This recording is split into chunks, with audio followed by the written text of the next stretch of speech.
आज हमारी पहली क्लास है और चैप्टर का नाम है the living world.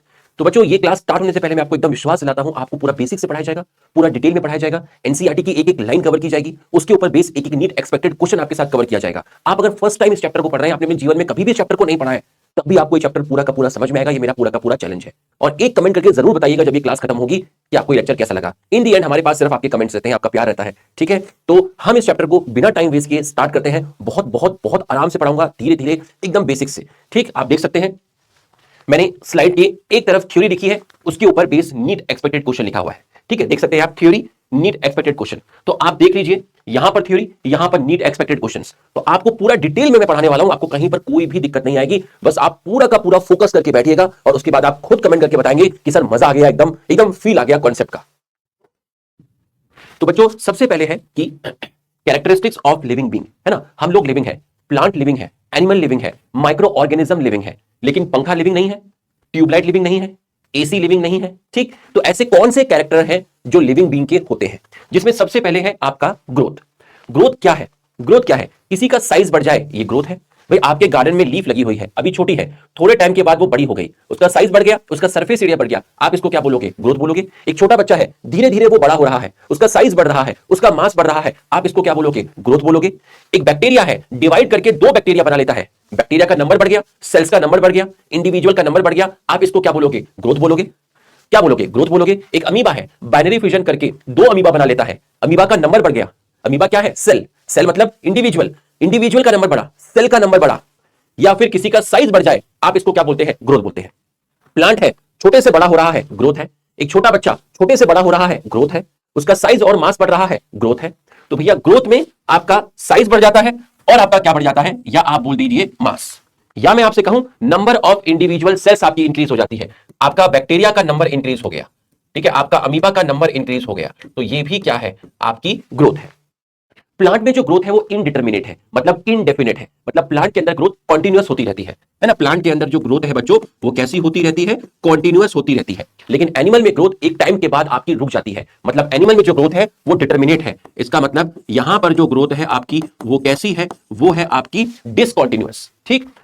Living organism हमारे अंदर, प्लांट्स के अंदर, एनिमल के अंदर, माइक्रो ऑर्गेनिज्म के अंदर, हमारे अंदर जो ग्रोथ होती है वो इंटरनली होती है, इंटरनली होती है। हमारे अंदर जो भी रिएक्शंस हो रही है वो इंटरनली हो रही है। मेरे हाथ के ऊपर रिएक्शन नहीं हो रही है, मेरे सेल्स के अंदर रिएक्शन हो रही है, मेरे अंदर मेटाबॉलिज्म हो रहा है। तो जो भी रिएक्शन हो रही है मेरे अंदर हो रही है, इंटरनली हो रही है, ठीक है, जिसकी वजह से मैं छोटे से धीरे धीरे क्या हो रहा था? बड़ा हो रहा था। प्लांट है ना, प्लांट के अंदर न्यूट्रिएंट्स का मूवमेंट हो रहा है, अंदर सेल्स में न्यूट्रिएंट्स मिल रहे हैं, जिसकी वजह से प्लांट ग्रो कर रहा है। तो हमारे अंदर जो ग्रोथ होती है वो इंटरनल होती है। इंटरनल ग्रोथ को बोलते हैं intrinsic growth.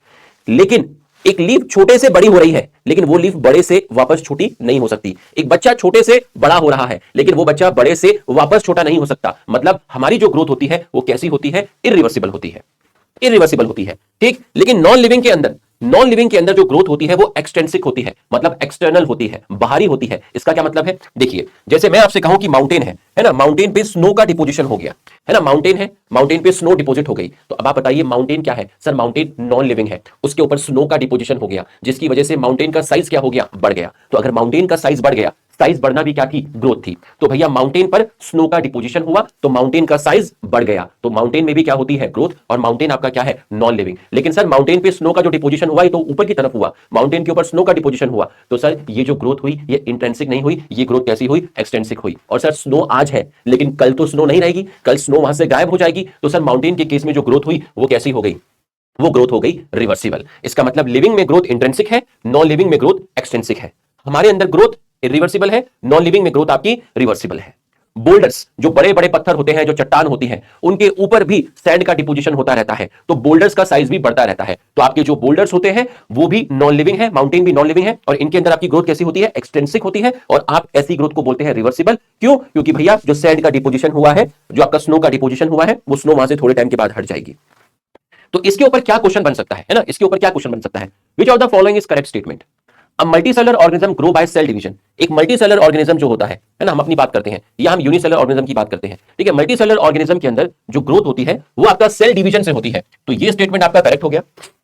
In majority of higher animal and plant growth and reproduction are mutually inclusive event. बच्चों एनिमल और प्लांट में, हमारे अंदर मल्टी सेलर ऑर्गेनिज्म के अंदर ग्रोथ अलग चीज है और रिप्रोडक्शन अलग चीज है। तो हमारे अंदर ये इंक्लूडेड नहीं है, हमारे अंदर ये एक्सक्लूडेड है। तो ये कैसे इवेंट हुए? ये एक्सक्लूसिव इवेंट हुए, मतलब ग्रोथ अलग चीज है, रिप्रोडक्शन अलग चीज है। तो जब ये दोनों अलग अलग है तो ये आपस में इंक्लूडेड नहीं हुए, ये आपस में एक्सक्लूडेड हुए।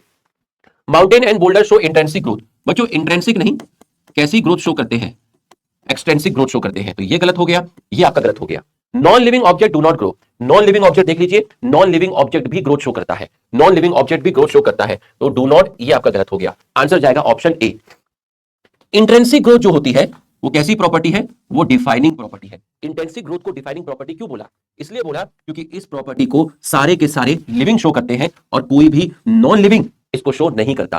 तो डिफाइनिंग प्रॉपर्टी कब बोलते हैं? जब उस प्रॉपर्टी को सारे के सारे लिविंग शो करें बट उसको कोई भी नॉन लिविंग शो ना करे। तो इंट्रिंसिक ग्रोथ डिफाइनिंग प्रॉपर्टी है, क्योंकि इंट्रिंसिक ग्रोथ सिर्फ लिविंग में होगी और इसको सारे के सारे लिविंग शो करेंगे बट इसको कोई भी नॉन लिविंग शो नहीं करता। कोई भी non living intrinsic growth show नहीं करता। सर आप कहोगे सर माउंटेन एंड बोल्डर्स तो नॉन लिविंग थे। हाँ सर ये तो ग्रोथ शो कर रहे हैं। अरे तो ये ग्रोथ इंट्रिंसिक नहीं कर रहे हैं, ये ग्रोथ एक्सट्रिंसिक कर रहे हैं। अच्छा, तो अगर कोई मुझसे पूछे क्या ग्रोथ डिफाइनिंग प्रॉपर्टी है? नहीं, growth not a defining property.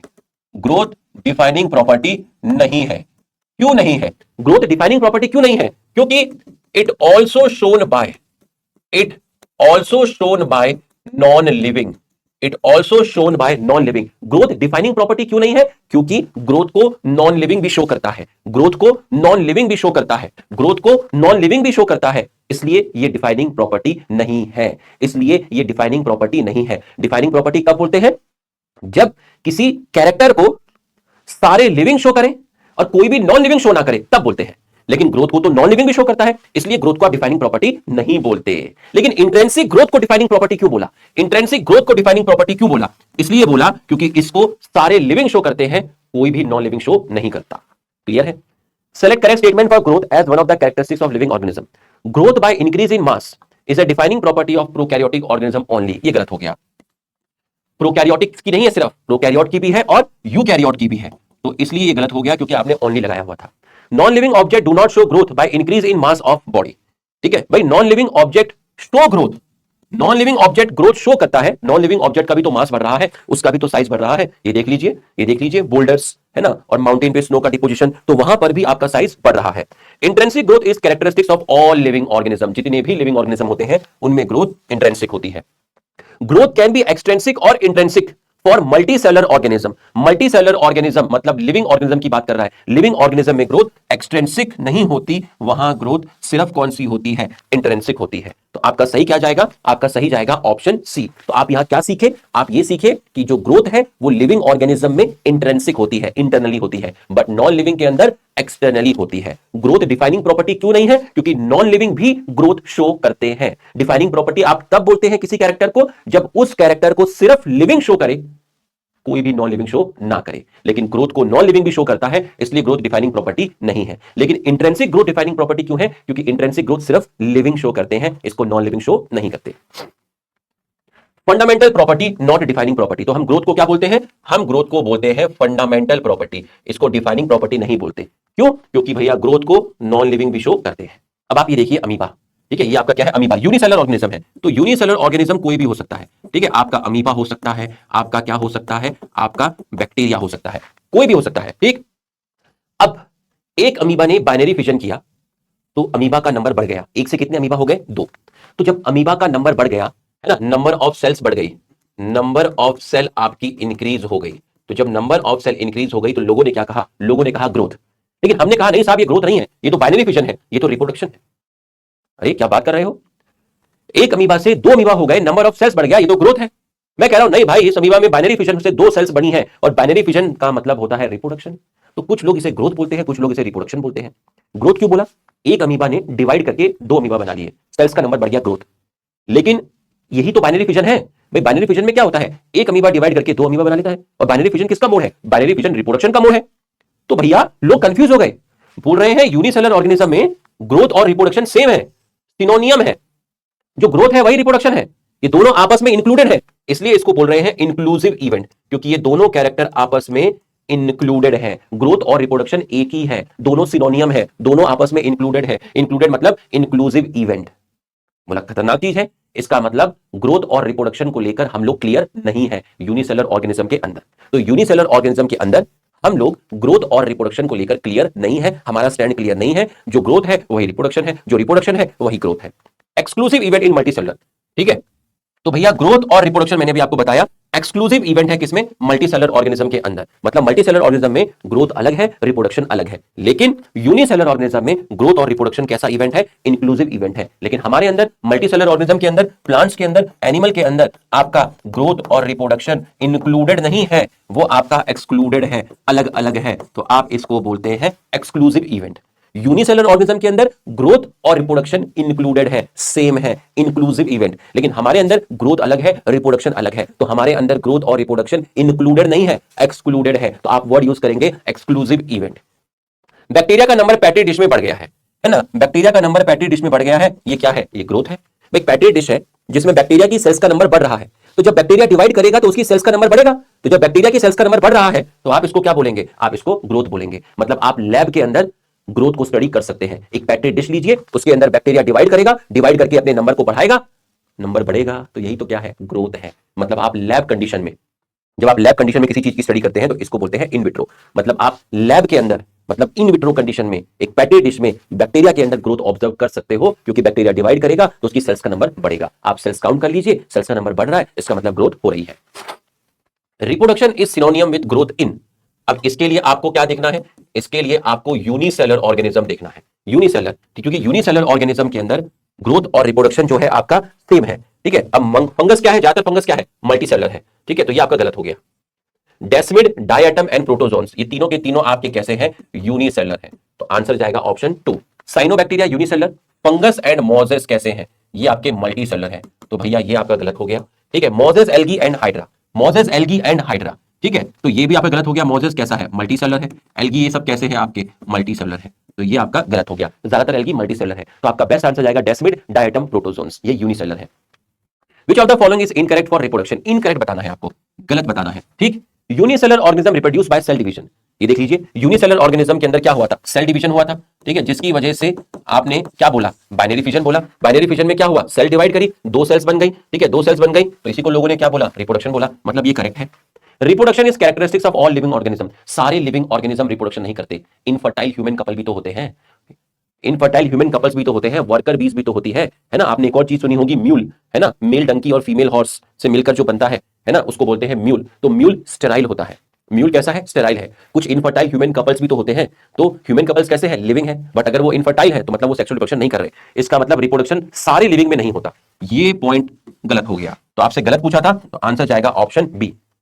Unicellular organism reproduction and growth are link, ठीक है। यूनिसेलर में रिप्रोडक्शन एंड ग्रोथ आपस में क्या है, लिंक है, ये आपका करेक्ट है, ठीक है, ये आपका करेक्ट है। Non living object are incapable of reproducing, non living object में रिप्रोडक्शन नहीं होता। ये दीवार है, रिप्रोडक्शन नहीं करेगी, पंखा है, रिप्रोडक्शन नहीं करेगा, ये भी करेक्ट है। तो इनकरेक्ट हुआ आपका ऑप्शन बी।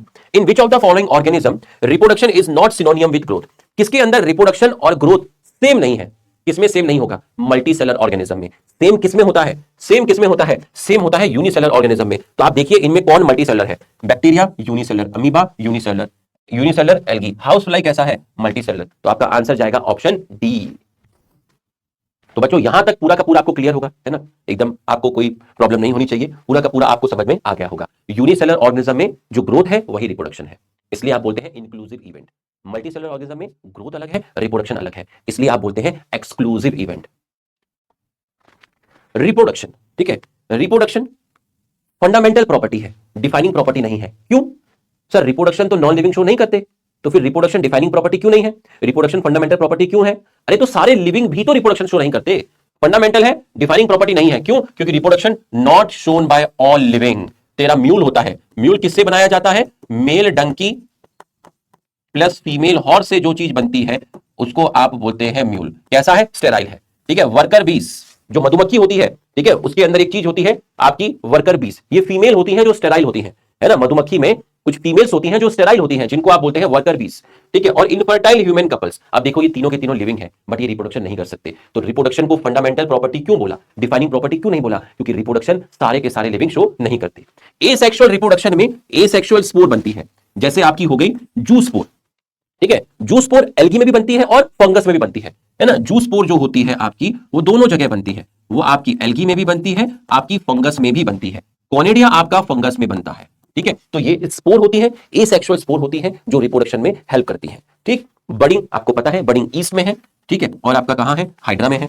रीजनरेशन आपका कहां है, प्लिनेरिया में है, जिसको आप फ्लेटवर्म बोलते हैं। फ्रेगमेंटेशन किसमें है, आपका फंगस में है, ठीक है। फ्रेगमेंटेशन का मतलब एक बॉडी का छोटा सा फ्रेगमेंट अलग होगा और उससे एक नया ऑर्गेनिज्म बन जाएगा, ठीक है। प्रोटोनीमा ऑफ मॉस, मॉस का मतलब है ब्रायोफाइट, मॉस का मतलब क्या है, ब्रायोफाइट, ठीक। तो उनकी लाइफ साइकिल में एक स्ट्रक्चर बनता है जिस स्ट्रक्चर को बोलते हैं प्रोटोनीमा, और ये प्रोटोनीमा आपका फॉर्म कर लेता है एक नया ब्रायोफाइट। इसके बारे में बेटा प्लांट किंगडम में पढ़ाया जाता है, वो यहां, ये प्रोटोनीमा लिविंग वर्ल्ड का टॉपिक नहीं है, तो मैं यहां इसको बिल्कुल नहीं छेड़ूंगा, ठीक है। बस इतना बताऊंगा आपको कि ब्रायोफाइट की लाइफ साइकिल में एक स्ट्रक्चर बनता है, ठीक है, जिसको आप बोलते हैं प्रोटोनीमा, और वो प्रोटोनीमा एक नया ब्रायोफाइट बना लेता है, ठीक है। फिलामेंटस एल्गी, ठीक है, कुछ एल्गी होते हैं जो फिलामेंट की तरह दिखते हैं, है ना, फिलामेंट की तरह दिखते हैं, है ना, फिलामेंट की तरह दिखते हैं। जैसे आपकी सीढ़ी हो गई, सीढ़ी लगा के आप दीवार पे चढ़ते हैं, तो वो सीढ़ी आपको कैसे दिखेगी, फिलामेंट की तरह दिखेगी। उनके एग्जांपल हैं आपके Ulothrix and spirogyra. Mark the incorrect pair, भाई हाइड्रा में बडिंग है आपको दिख रही है, करेक्ट है। प्लेटवॉर्म में रीजनरेशन है, करेक्ट है। ईस्ट में बडिंग है, करेक्ट है। अमीबा में फ्रेगमेंटेशन नहीं होता, अमीबा में होता है आपका बाइनरी फिशन, तो ये आपका गलत हो गया, ये आपका गलत हो गया। Reproduction is characteristics of all living organism, सारे लिविंग ऑर्गेनिज्म रिप्रोडक्शन नहीं करते, ठीक है। Is the characteristics of all living organism, ठीक है, इस कैरेक्टरिस्टिक्स ऑफ लिविंग ऑर्गेनिज्म लिखा है, ऑल नहीं लिखा, कैरेक्टरिस्टिक्स ऑफ लिविंग ऑर्गेनिज्म लिखा है, तो भाई फिर तो ठीक है। अगर इन ऑल लिविंग ऑर्गेनिज्म, ये गलत हो गया। Can not be an all inclusive defining character of living organism, ठीक है। रिप्रोडक्शन डिफाइनिंग कैरेक्टर नहीं है लिविंग ऑर्गेनिज्म का, ऐसा क्यों बोला, इंक्लूसिव, ऐसा क्यों बोला भाई, रिप्रोडक्शन एकदम इंक्लूसिव डिफाइनिंग कैरेक्टर नहीं है लिविंग ऑर्गेनिज्म का, क्यों, क्योंकि सारे लिविंग ऑर्गेनिज्म रिप्रोडक्शन शो नहीं करते, सारे लिविंग ऑर्गेनिज्म रिप्रोडक्शन शो नहीं करते। रिप्रोडक्शन लिविंग ऑर्गेनिज्म का एक कैरेक्टर है, ऊपर वाला स्टेटमेंट ये सही है, लेकिन रिप्रोडक्शन एकदम इंक्लूसिव डिफाइनिंग कैरेक्टर नहीं है, क्यों, क्योंकि सारे लिविंग ऑर्गेनिज्म रिप्रोडक्शन शो नहीं करते, ठीक है। तो reproduction can not be an on inclusive defining characteristics, तो ये भी सही है, दो सही हो गए, तो आपका आंसर जाएगा ऑप्शन 4। मेटाबॉलिज्म, हमारे शरीर में जितनी भी केमिकल रिएक्शन हो रही है उनको आप मेटाबॉलिज्म बोलते हैं, ठीक, जो दो टाइप के होते हैं, एनाबॉलिज्म एंड कैटाबॉलिज्म। अगर शरीर में चीजों की सिंथेसिस हो रही है तो आप बोलोगे एनाबॉलिज्म, अगर शरीर में किसी कंपाउंड, किसी मॉलिक्यूल का ब्रेकडाउन हो रहा है तो आप बोलोगे कैटाबॉलिज्म, है ना। मेटाबॉलिज्म में क्या हो गया, दो टाइप का हो गया, एक एनाबॉलिज्म और एक कैटाबॉलिज्म। अगर छोटे छोटे मॉलिक्यूल्स मिलकर एक बड़ा मॉलिक्यूल बना रहे हैं, चीजों की सिंथेसिस हो रही है, तो आप एनाबॉलिज्म बोलते हैं। अगर बड़ा मॉलिक्यूल ब्रेकडाउन हो रहा है छोटे छोटे मॉलिक्यूल में, तो आप इसको कैटाबॉलिज्म बोलते हैं। तो हमारे शरीर में जितनी भी केमिकल रिएक्शंस हो रही हैं उन सबको मिलाकर आप मेटाबॉलिज्म बोलते हैं, और ये एक डिफाइनिंग प्रॉपर्टी है, क्योंकि ये सारे के सारे लिविंग शो करते हैं, इसको कोई भी नॉन लिविंग शो नहीं करता। चाहे यूनिसेलर ऑर्गेनिज्म हो, चाहे मल्टीसेलर ऑर्गेनिज्म हो, चाहे प्रोकैरियोट हो, चाहे यूकैरियोट हो, सबके सब इस प्रॉपर्टी को शो करते हैं, मेटाबॉलिज्म को। इसलिए ये डिफाइनिंग प्रॉपर्टी है। सारे लिविंग के अंदर मेटाबॉलिज्म होता है, किसी भी नॉन लिविंग के अंदर मेटाबॉलिज्म नहीं होता, इसलिए ये डिफाइनिंग प्रॉपर्टी है, ठीक। Isolated metabolic reaction in vitro, not living things but living reaction, ये एनसीईआरटी की बहुत खतरनाक लाइन है। इसका मतलब समझिए, आपने एक टेस्ट ट्यूब ली, ठीक है, इस टेस्ट ट्यूब के अंदर आप केमिकल रिएक्शन परफॉर्म कर रहे हैं। इस टेस्ट ट्यूब में आप क्या परफॉर्म कर रहे हैं, इस टेस्ट ट्यूब में आप केमिकल रिएक्शंस को परफॉर्म कर रहे हैं। किसमें कर रहे हैं, टेस्ट ट्यूब में कर रहे हैं। तो जब आपने टेस्ट ट्यूब बोला बेटा, जब आपने टेस्ट ट्यूब बोला बच्चों, जब आपने टेस्ट ट्यूब बोला तो बेटा आपने क्या वर्ड यूज किया, आपने वर्ड यूज किया इन विट्रो। आप लैब में कर रहे हैं, है ना, आप कहां कर रहे हैं, लैब में। आप लैब में बैठे हैं, आप एक टेस्ट ट्यूब लेकर आए, उस टेस्ट ट्यूब में केमिकल रिएक्शन को परफॉर्म कर रहे हैं। तो आप जो केमिकल रिएक्शन टेस्ट ट्यूब में परफॉर्म कर रहे हैं वो कैसी रिएक्शंस हैं, वो लिविंग रिएक्शंस हैं। ओके, आइसोलेटेड मेटाबॉलिक रिएक्शंस कैसी रिएक्शंस हैं, लिविंग रिएक्शंस हैं। तो आपको इतना पॉइंट तो समझ में आ गया, वो जो रिएक्शन आप लैब में परफॉर्म कर रहे हैं टेस्ट ट्यूब में, वो कैसी रिएक्शन है, लिविंग रिएक्शन है। बट आप उनको नॉट लिविंग थिंग्स बोल रहे हैं, मतलब आप उनको नॉन लिविंग थिंग्स में कंसिडर क्यों कर रहे हैं, आप उनको नॉन लिविंग थिंग्स में कंसिडर क्यों कर रहे हैं। जो रिएक्शन आपने लैब में परफॉर्म की टेस्ट ट्यूब के अंदर, उन रिएक्शंस को आपने लिविंग रिएक्शन बोला, बट आप उन लिविंग रिएक्शंस को नॉट लिविंग थिंग्स बोल रहे हैं। मतलब आप उन लिविंग रिएक्शन को लिविंग थिंग नहीं बोल रहे, आप कह रहे हो नॉट लिविंग थिंग। ऐसा इसलिए बोल रहे हो क्योंकि वो रिएक्शंस किसी बॉडी में नहीं हो रही, बॉडी में नहीं हो रही, वो आउटसाइड दी बॉडी हो रही है, इसलिए। अच्छा, आप अपने शरीर के बाहर भी लिविंग रिएक्शंस को परफॉर्म कर सकते हो लैब के अंदर, टेस्ट ट्यूब के अंदर, लेकिन आप उनको नॉन लिविंग थिंग कंसीडर करोगे, आप उनको लिविंग थिंग कंसीडर नहीं करोगे, क्योंकि वो आपके शरीर के अंदर नहीं, आपकी बॉडी से बाहर हो रही है, आप उसको टेस्ट ट्यूब में कर रहे हो। रिएक्शंस टेस्ट ट्यूब में जो हो रही है वो लिविंग रिएक्शंस हैं, बट आप उनको नॉन लिविंग थिंग्स इसलिए बोल रहे हैं क्योंकि वो बॉडी के अंदर नहीं हो रही, टेस्ट ट्यूब में हो रही है। सेलुलर ऑर्गेनाइजेशन, जितने भी लिविंग ऑर्गेनिज्म होते हैं बच्चों, जितने भी लिविंग ऑर्गेनिज्म होते हैं वो किसके बने होते हैं? वो सेल के बने होते हैं। जितने भी लिविंग ऑर्गेनिज्म होते हैं वो किसके बने होते हैं? वो सेल के बने होते हैं।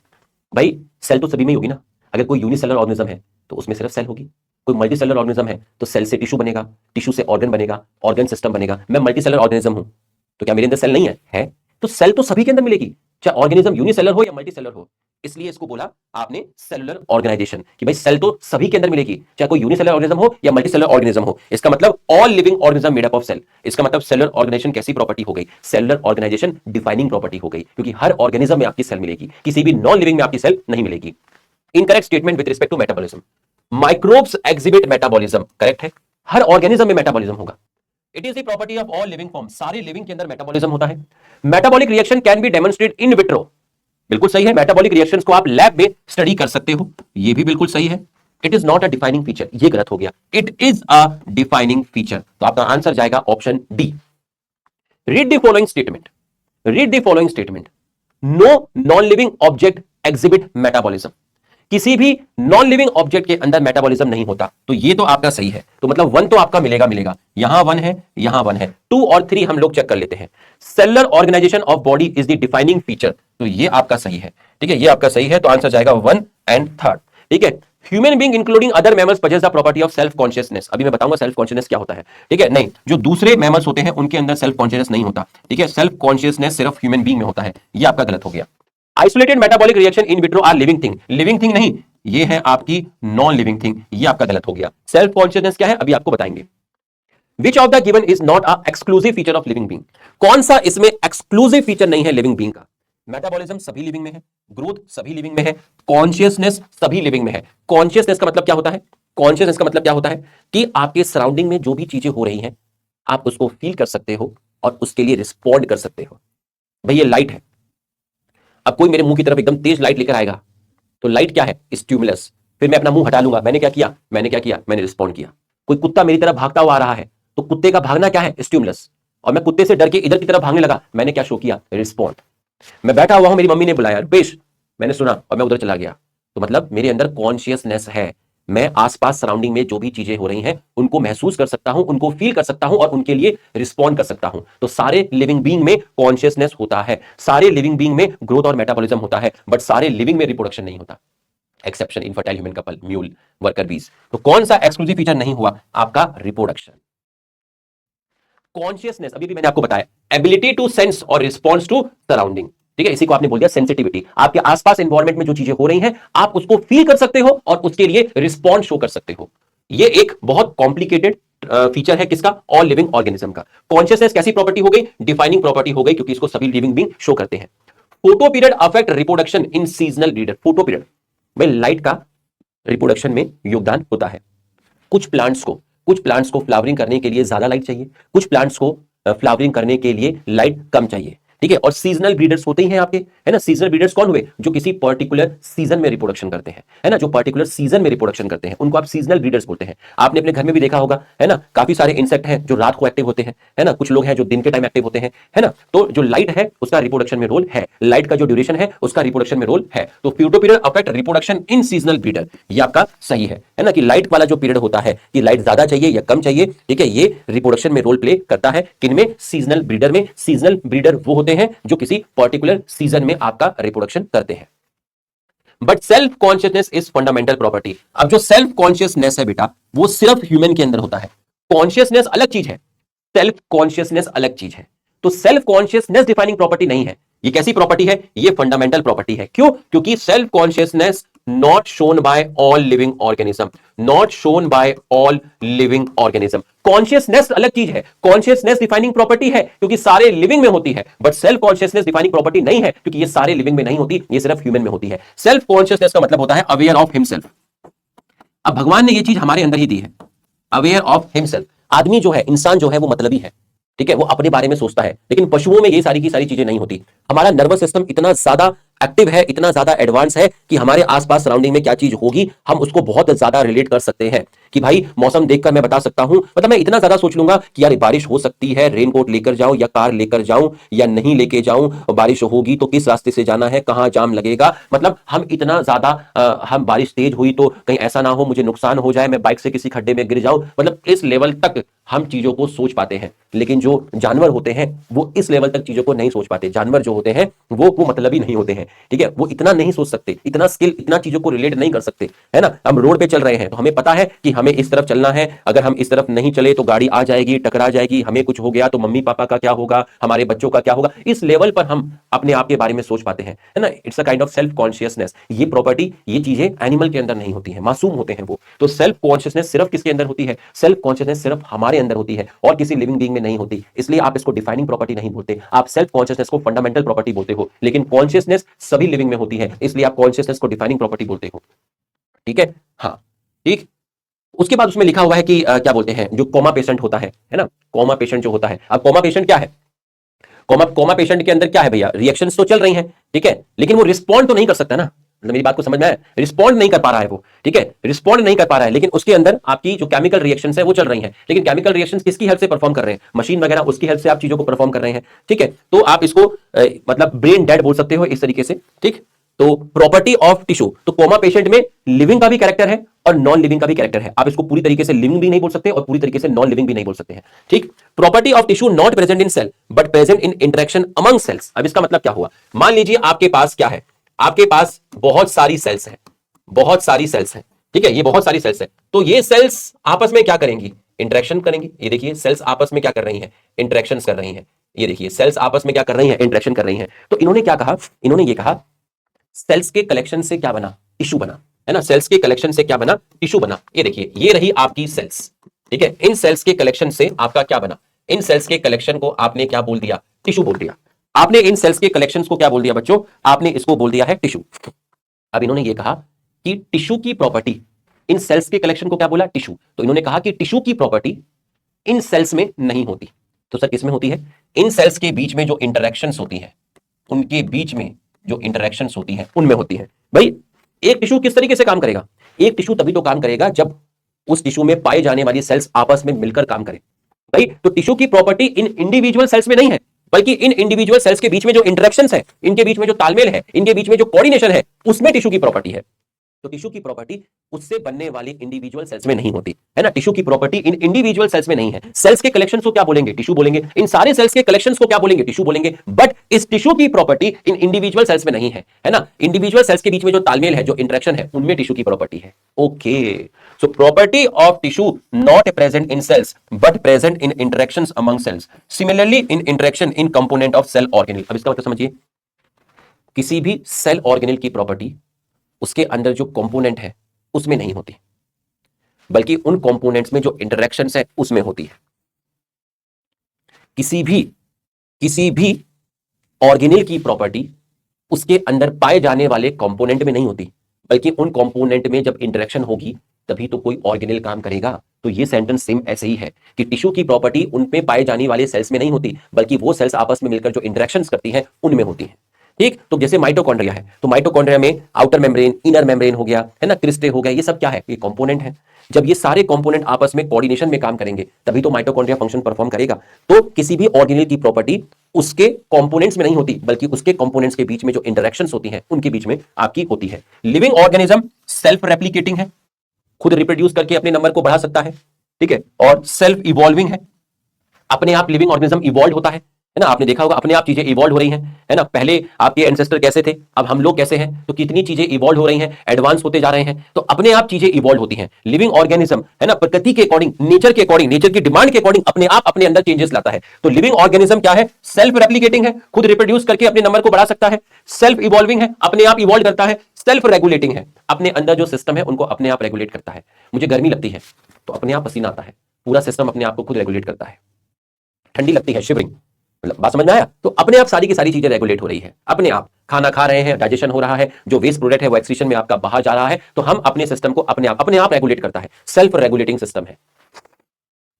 विच of the following aspect is an exclusive characteristics? ऐसा कैरेक्टर बताना है जो सारे लिविंग थिंग्स में मिले, exclusive character of all living thing, perception of event happening in the environment and in their memory. अब जो इवेंट हो रहे हैं इन्वायरमेंट में, ठीक, हम उसको फील कर सकते हैं, उसके लिए रिस्पॉन्ड कर सकते हैं, लेकिन वो सारी चीजें दिमाग में रहे ऐसा हर लिविंग ऑर्गेनिज्म में नहीं होता। जो इन्वर्टिब्रेट्स होते हैं उनके अंदर तो नर्वस सिस्टम होता ही नहीं है। जो इन्वर्टिब्रेट्स होते हैं, लोअर इन्वर्टिब्रेट्स हैं, उनके अंदर तो नर्वस सिस्टम उतना वेल डेवलप है ही नहीं, तो वो सारी चीज अपने दिमाग में नहीं रख सकते। हम लोग रख सकते हैं, लेकिन जो लोअर इन्वर्टिब्रेट्स हैं वो तो नहीं रख सकते। तो ये जो मेमोरी वाला वर्ड है ना, ये गलत हो गया। ठीक, ये आपका गलत हो गया। Increase in mass by accumulation of material both on surface as well as internally. Living organism में जो ग्रोथ होती है वो सरफेस पे नहीं होती, मतलब वो एक्सटर्नल नहीं होती, वो सिर्फ कैसी होती है, इंटरनली होती है। ये गलत हो गया। Isolated metabolic reaction occur in vitro. अब isolated metabolic occur reaction in vitro, तो ये लिविंग में थोड़ी ना हो रही है, ये तो लैब में हो रही है, तो ये तो लैब में हो रही है, तो ये आपका गलत हो गया भाई। ये किसी isolated metabolic reaction in vitro, ये रिएक्शन तो लैब के अंदर परफॉर्म कर रहे हो आप, ये किसी लिविंग ऑर्गेनिज्म के अंदर थोड़ी ना हो रही है। ठीक है, और जो रिएक्शंस आपकी इन विट्रो हो रही थी, आपने इनको क्या बोला था, नॉन लिविंग थिंग्स बोला था। ठीक है, तो आपका ये भी गलत हो गया। Increase in mass from inside only, लेकिन जितने भी लिविंग ऑर्गेनिज्म है उनके अंदर जो मास बढ़ेगा वो अंदर से ही बनेगा, मतलब जितने भी लिविंग ऑर्गेनिज्म है उन सबके अंदर आपकी कैसी ग्रोथ होगी, इंट्रिंसिक ग्रोथ होगी। Non living object exhibit, non living object में सेल्फ रेप्लिकेशन नहीं होता, टेबल अपने आप एक से दो नहीं होगी। ठीक है, नॉन लिविंग ऑब्जेक्ट में इवोल्यूशन नहीं है, नॉन लिविंग ऑब्जेक्ट अपने आप में सेल्फ रेगुलेट नहीं करते, लेकिन नॉन लिविंग ऑब्जेक्ट में माउंटेन्स, बोल्डर्स, उनमें ग्रोथ कैसी होती है, रिवर्सिबल ग्रोथ होती है। ऑप्शन जाएगा आपका डी। एक लिविंग ऑर्गेनिज्म को बिना एक्सेप्शन के आपको डिफरेंशिएट करना है किससे, नॉन लिविंग से। आपको एक लिविंग ऑर्गेनिजम्स को नॉन लिविंग के बीच में, मतलब एक लिविंग और नॉन लिविंग के बीच में डिफरेंस बनाना है, लेकिन कोई एक्सेप्शन नहीं होना चाहिए। अब living organism can be unexceptionally differentiated from non living. अब रिप्रोडक्शन क्यों नहीं गया, आप कहोगे सर लिविंग में रिप्रोडक्शन होता है, नॉन लिविंग में रिप्रोडक्शन नहीं होता, तो ये क्यों नहीं गया, लेकिन इसके एक्सेप्शन भी तो हैं। इनफर्टाइल ह्यूमन कपल, अच्छा इनफर्टाइल ह्यूमन कपल, भाई बिना एक्सेप्शन के डिफरेंशिएट करना है। सारे लिविंग में रिप्रोडक्शन थोड़ी ना होता है, मैं मानता हूं लिविंग में रिप्रोडक्शन होता है, नॉन लिविंग में रिप्रोडक्शन नहीं होता, ये आपका डिफरेंसेस हो जाएगा, बट सारे लिविंग में भी तो रिप्रोडक्शन नहीं है, इसलिए ये आपका गलत हो गया। ओके, ग्रोथ नॉन लिविंग के अंदर भी होती है, भले ही एक्सटेंसिव ग्रोथ हो। अभी देखा था ना माउंटेन वाला, बोल्डर्स वाला, तो भैया ये तो नॉन लिविंग में भी होता है। जो ग्रोथ है आपका, ग्रोथ दोनों में है, लिविंग में भी है और नॉन लिविंग में भी है, तो भैया ये गलत हो गया। ठीक है, interaction with environment and progressive evolution. Evolution हमेशा प्रोग्रेसिव नहीं होता, इवोल्यूशन रेट्रोग्रेसिव भी होता है, रेट्रोग्रेसिव भी होता है। प्रोग्रेसिव इवोल्यूशन मतलब जब चीजें सिंपल से कॉम्प्लेक्स की तरफ जाए, जैसे कि हो रहा है, इवोल्यूशन ऐसे ही होता है, चीजें सिंपल से कॉम्प्लेक्स की तरफ। ठीक है, और रेट्रोग्रेसिव का मतलब होता है, रेट्रोग्रेसिव का मतलब होता है जब चीजें कॉम्प्लेक्स से सिंपल की तरफ जाए। तो हमारे यहां दोनों टाइप के इवोल्यूशन है, सिर्फ प्रोग्रेसिव नहीं है। ठीक है, ये आपका गलत हो गया। रिस्पॉन्सिवनेस टू टच मतलब कॉन्शियसनेस, किसी ने आपको टच किया, आपने उसके लिए क्या किया, आपने उसके लिए रिस्पॉन्ड किया, तो भाई जितना भी लिविंग है उसमें कॉन्शियसनेस तो होगी, है ना, नॉन लिविंग में कॉन्शियसनेस नहीं होती। तो आंसर जाएगा ऑप्शन थर्ड। आपको टच किया, टच क्या है, स्टिमुलस, आपने हाथ हटाया, आपने क्या किया, रिस्पॉन्स शो किया। ओके, बायोडायवर्सिटी, बच्चों बायोडायवर्सिटी आप कहां से लाए हैं, बायोडायवर्सिटी आप कहां से लाए, बायोडायवर्सिटी एक ग्रीक वर्ड है। ठीक है, अभी तक आप कितनी स्पीशीज को डिस्क्राइब कर चुके हैं, आप कितनी स्पीशीज को डिस्कवर कर चुके हैं, आप 1.7 से 1.8 मिलियन स्पीशीज को डिस्क्राइब कर चुके हैं, स्टडी कर चुके हैं। डिफरेंट टाइप्स के प्लांट्स, एनिमल, माइक्रो ऑर्गेनिज्म अर्थ पे पाए जाना, इसको बायोडायवर्सिटी बोलते हैं। बच्चों एक जगह से दूसरी जगह पर आप जाओगे, है ना, तो लोकल नेम वेरी करते हैं। अब मान लीजिए महाराष्ट्र में मराठी बोली जाती है ना, केरला में अलग भाषा बोली जाती है, मलयालम बोली जाती है, तमिलनाडु में तमिल बोली जाती है ना, कश्मीर की भाषा अलग है, पंजाब की भाषा अलग है, राजस्थान की भाषा अलग है। तो हो सकता है कि इस प्लांट का जो लोकल नाम है, जो वहां की क्षेत्रीय भाषा है, वो नाम वेरी करेगा।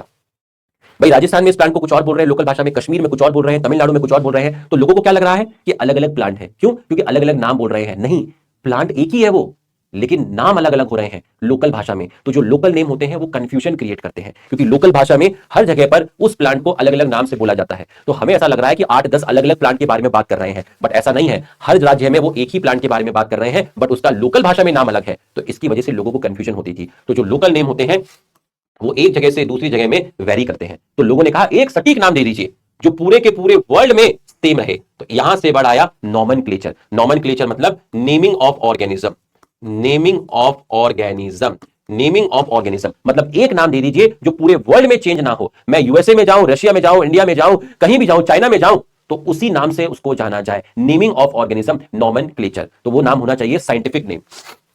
तो उस नाम को आप क्या बोलेंगे, उस नाम को आप बोलेंगे बच्चों साइंटिफिक नेम। उस नाम को आप बोलेंगे scientific name. Organism describe correctly. ठीक है, किसी भी ऑर्गेनिज्म का नाम देने से पहले उस ऑर्गेनिज्म को अच्छी तरीके से स्टडी करना है, उस ऑर्गेनिज्म को अच्छी तरीके से डिस्क्राइब करना है, तो आपका वर्ड आएगा क्या? आइडेंटिफिकेशन।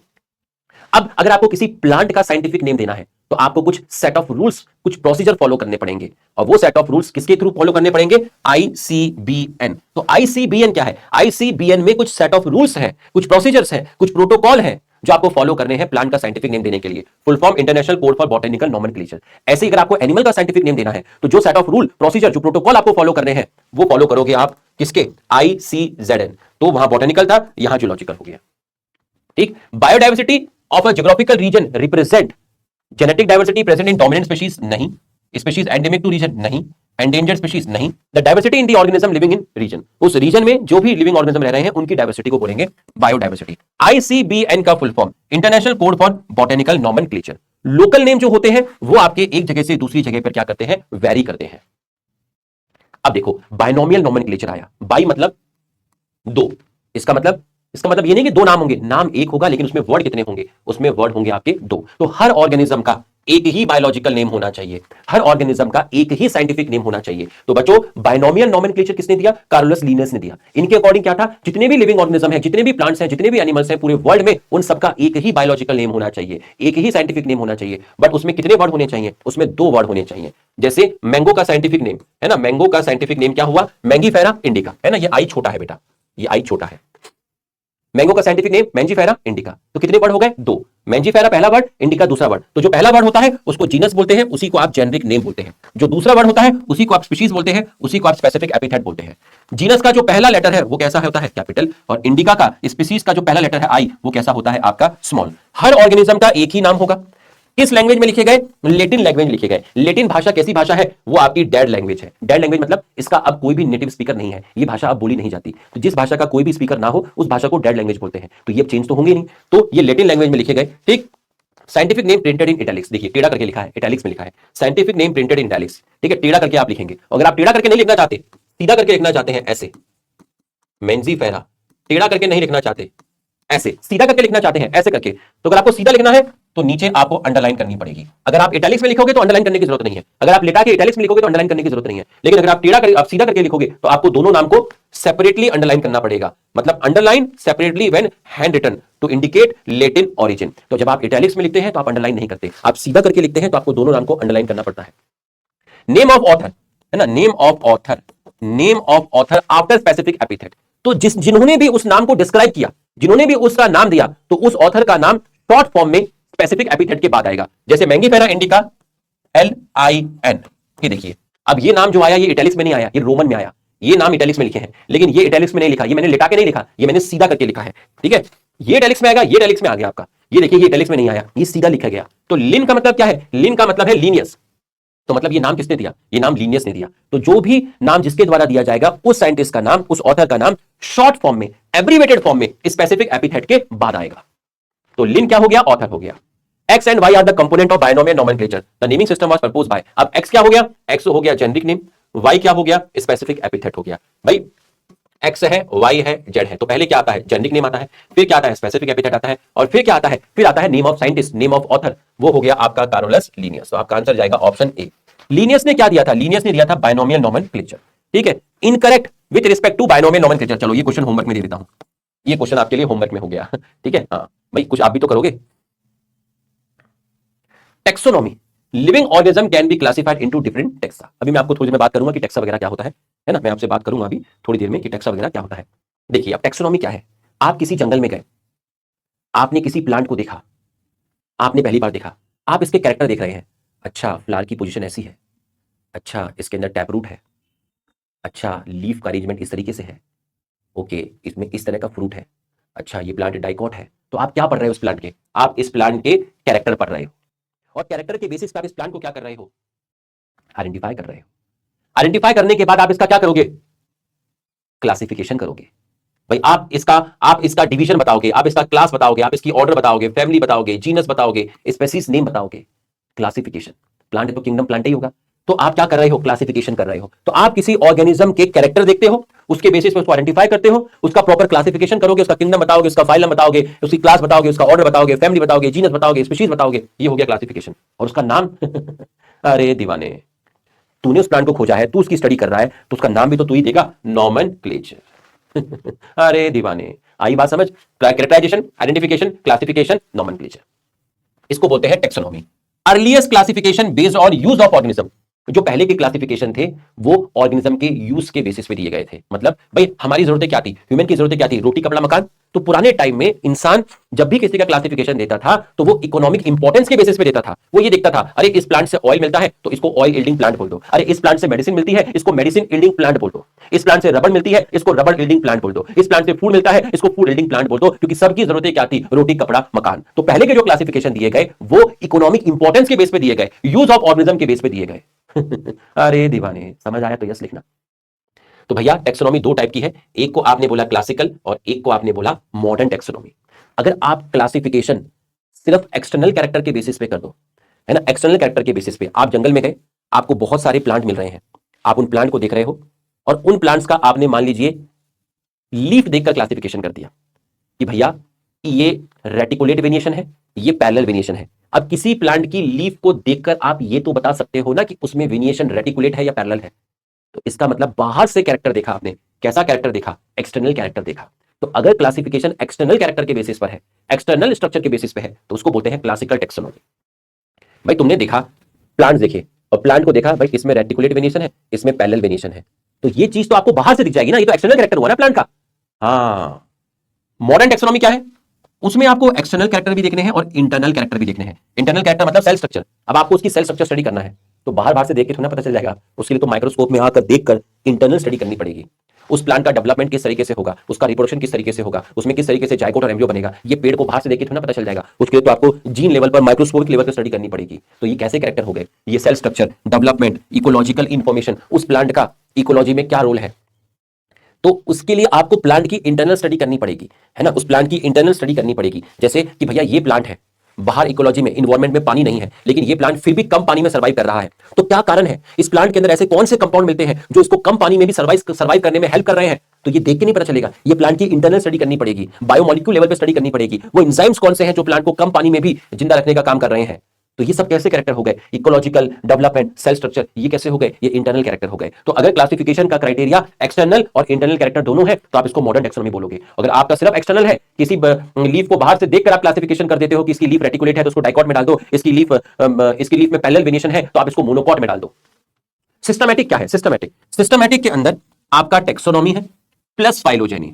मतलब इन दोनों में क्या डिफरेंस है, टेक्सोनॉमी प्लस फाइलोजेनी। और टेक्सोनॉमी क्या था, कैरेक्टराइजेशन, आइडेंटिफिकेशन, क्लासिफिकेशन, नॉमेनक्लेचर। तो ये चारों चीज सिस्टमैटिक में भी है, बट एक चीज और ऐड हो गई, फाइलोजेनी। फाइलोजेनी का मतलब होता है इवोल्यूशनरी रिलेशनशिप।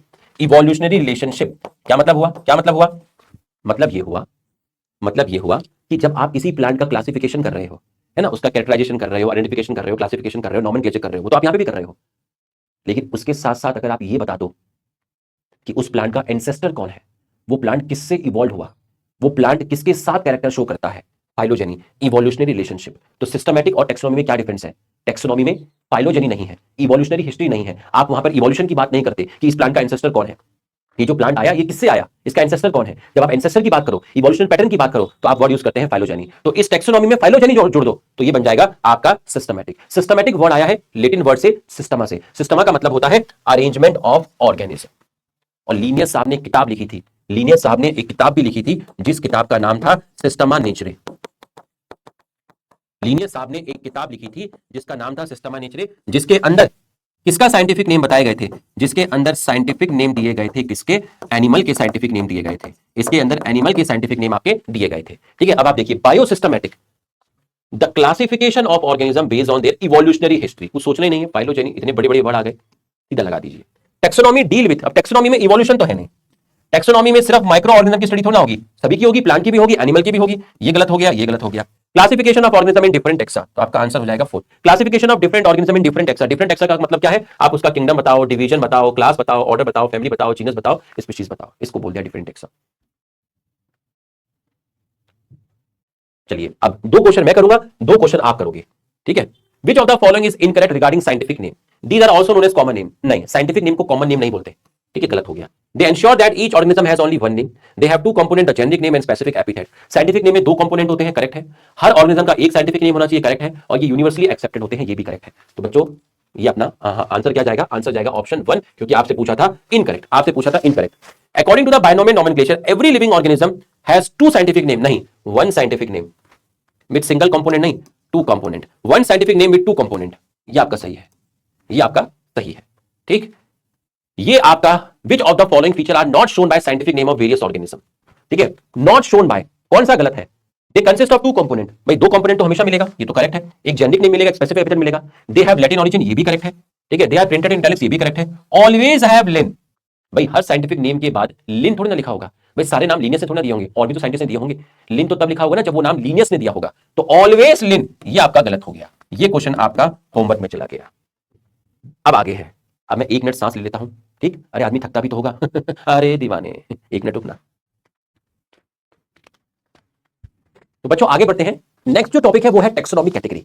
बहुत आसान है, बहुत बेसिक से बताऊंगा, कहीं पर कोई भी दिक्कत नहीं आएगी, ठीक है। चलिए टेक्सोनॉमिक कैटेगरी। अब अगर आप किसी का भी क्लासिफिकेशन कर रहे हैं, है ना, आप किसी का भी क्या कर रहे हैं, क्लासिफिकेशन कर रहे हैं, तो आपको कैसे क्लासिफिकेशन करना है ना। मैं अगर आपसे कहूं कि आपको किसी भी प्लांट का या एनिमल का क्लासिफिकेशन करना है, तो आप किस तरीके से क्लासिफिकेशन करेंगे, ठीक है। मैंने मान लिया कि आपको बैंगन का करना है ना, बैंगन है सोलेनम मेलोगेना, बैंगन को बोलते हैं सोलेनम मेलोगेना। तो सबसे पहले आपको बैंगन का किंगडम बताना पड़ेगा, उसके बाद आपको बैंगन का डिवीजन बताना पड़ेगा। देखिए दो टर्म यहां पे लिखी हुई है, एक लिखा हुआ है फाइलम और एक लिखा हुआ है डिवीजन। फाइलम वर्ड यूज करते हैं एनिमल के लिए और डिवीजन वर्ड यूज करते हैं प्लांट के लिए। क्योंकि हम बैंगन का क्लासिफिकेशन कर रहे हैं तो हम यहां पर फाइलम वर्ड यूज नहीं करेंगे, हम यहां पे वर्ड यूज करेंगे डिवीजन। अगर मैं किसी एनिमल का क्लासिफिकेशन करता तो मैं फिर डिवीजन वर्ड यूज नहीं करता, मैं वहां पर फाइलम वर्ड यूज करता, ठीक है।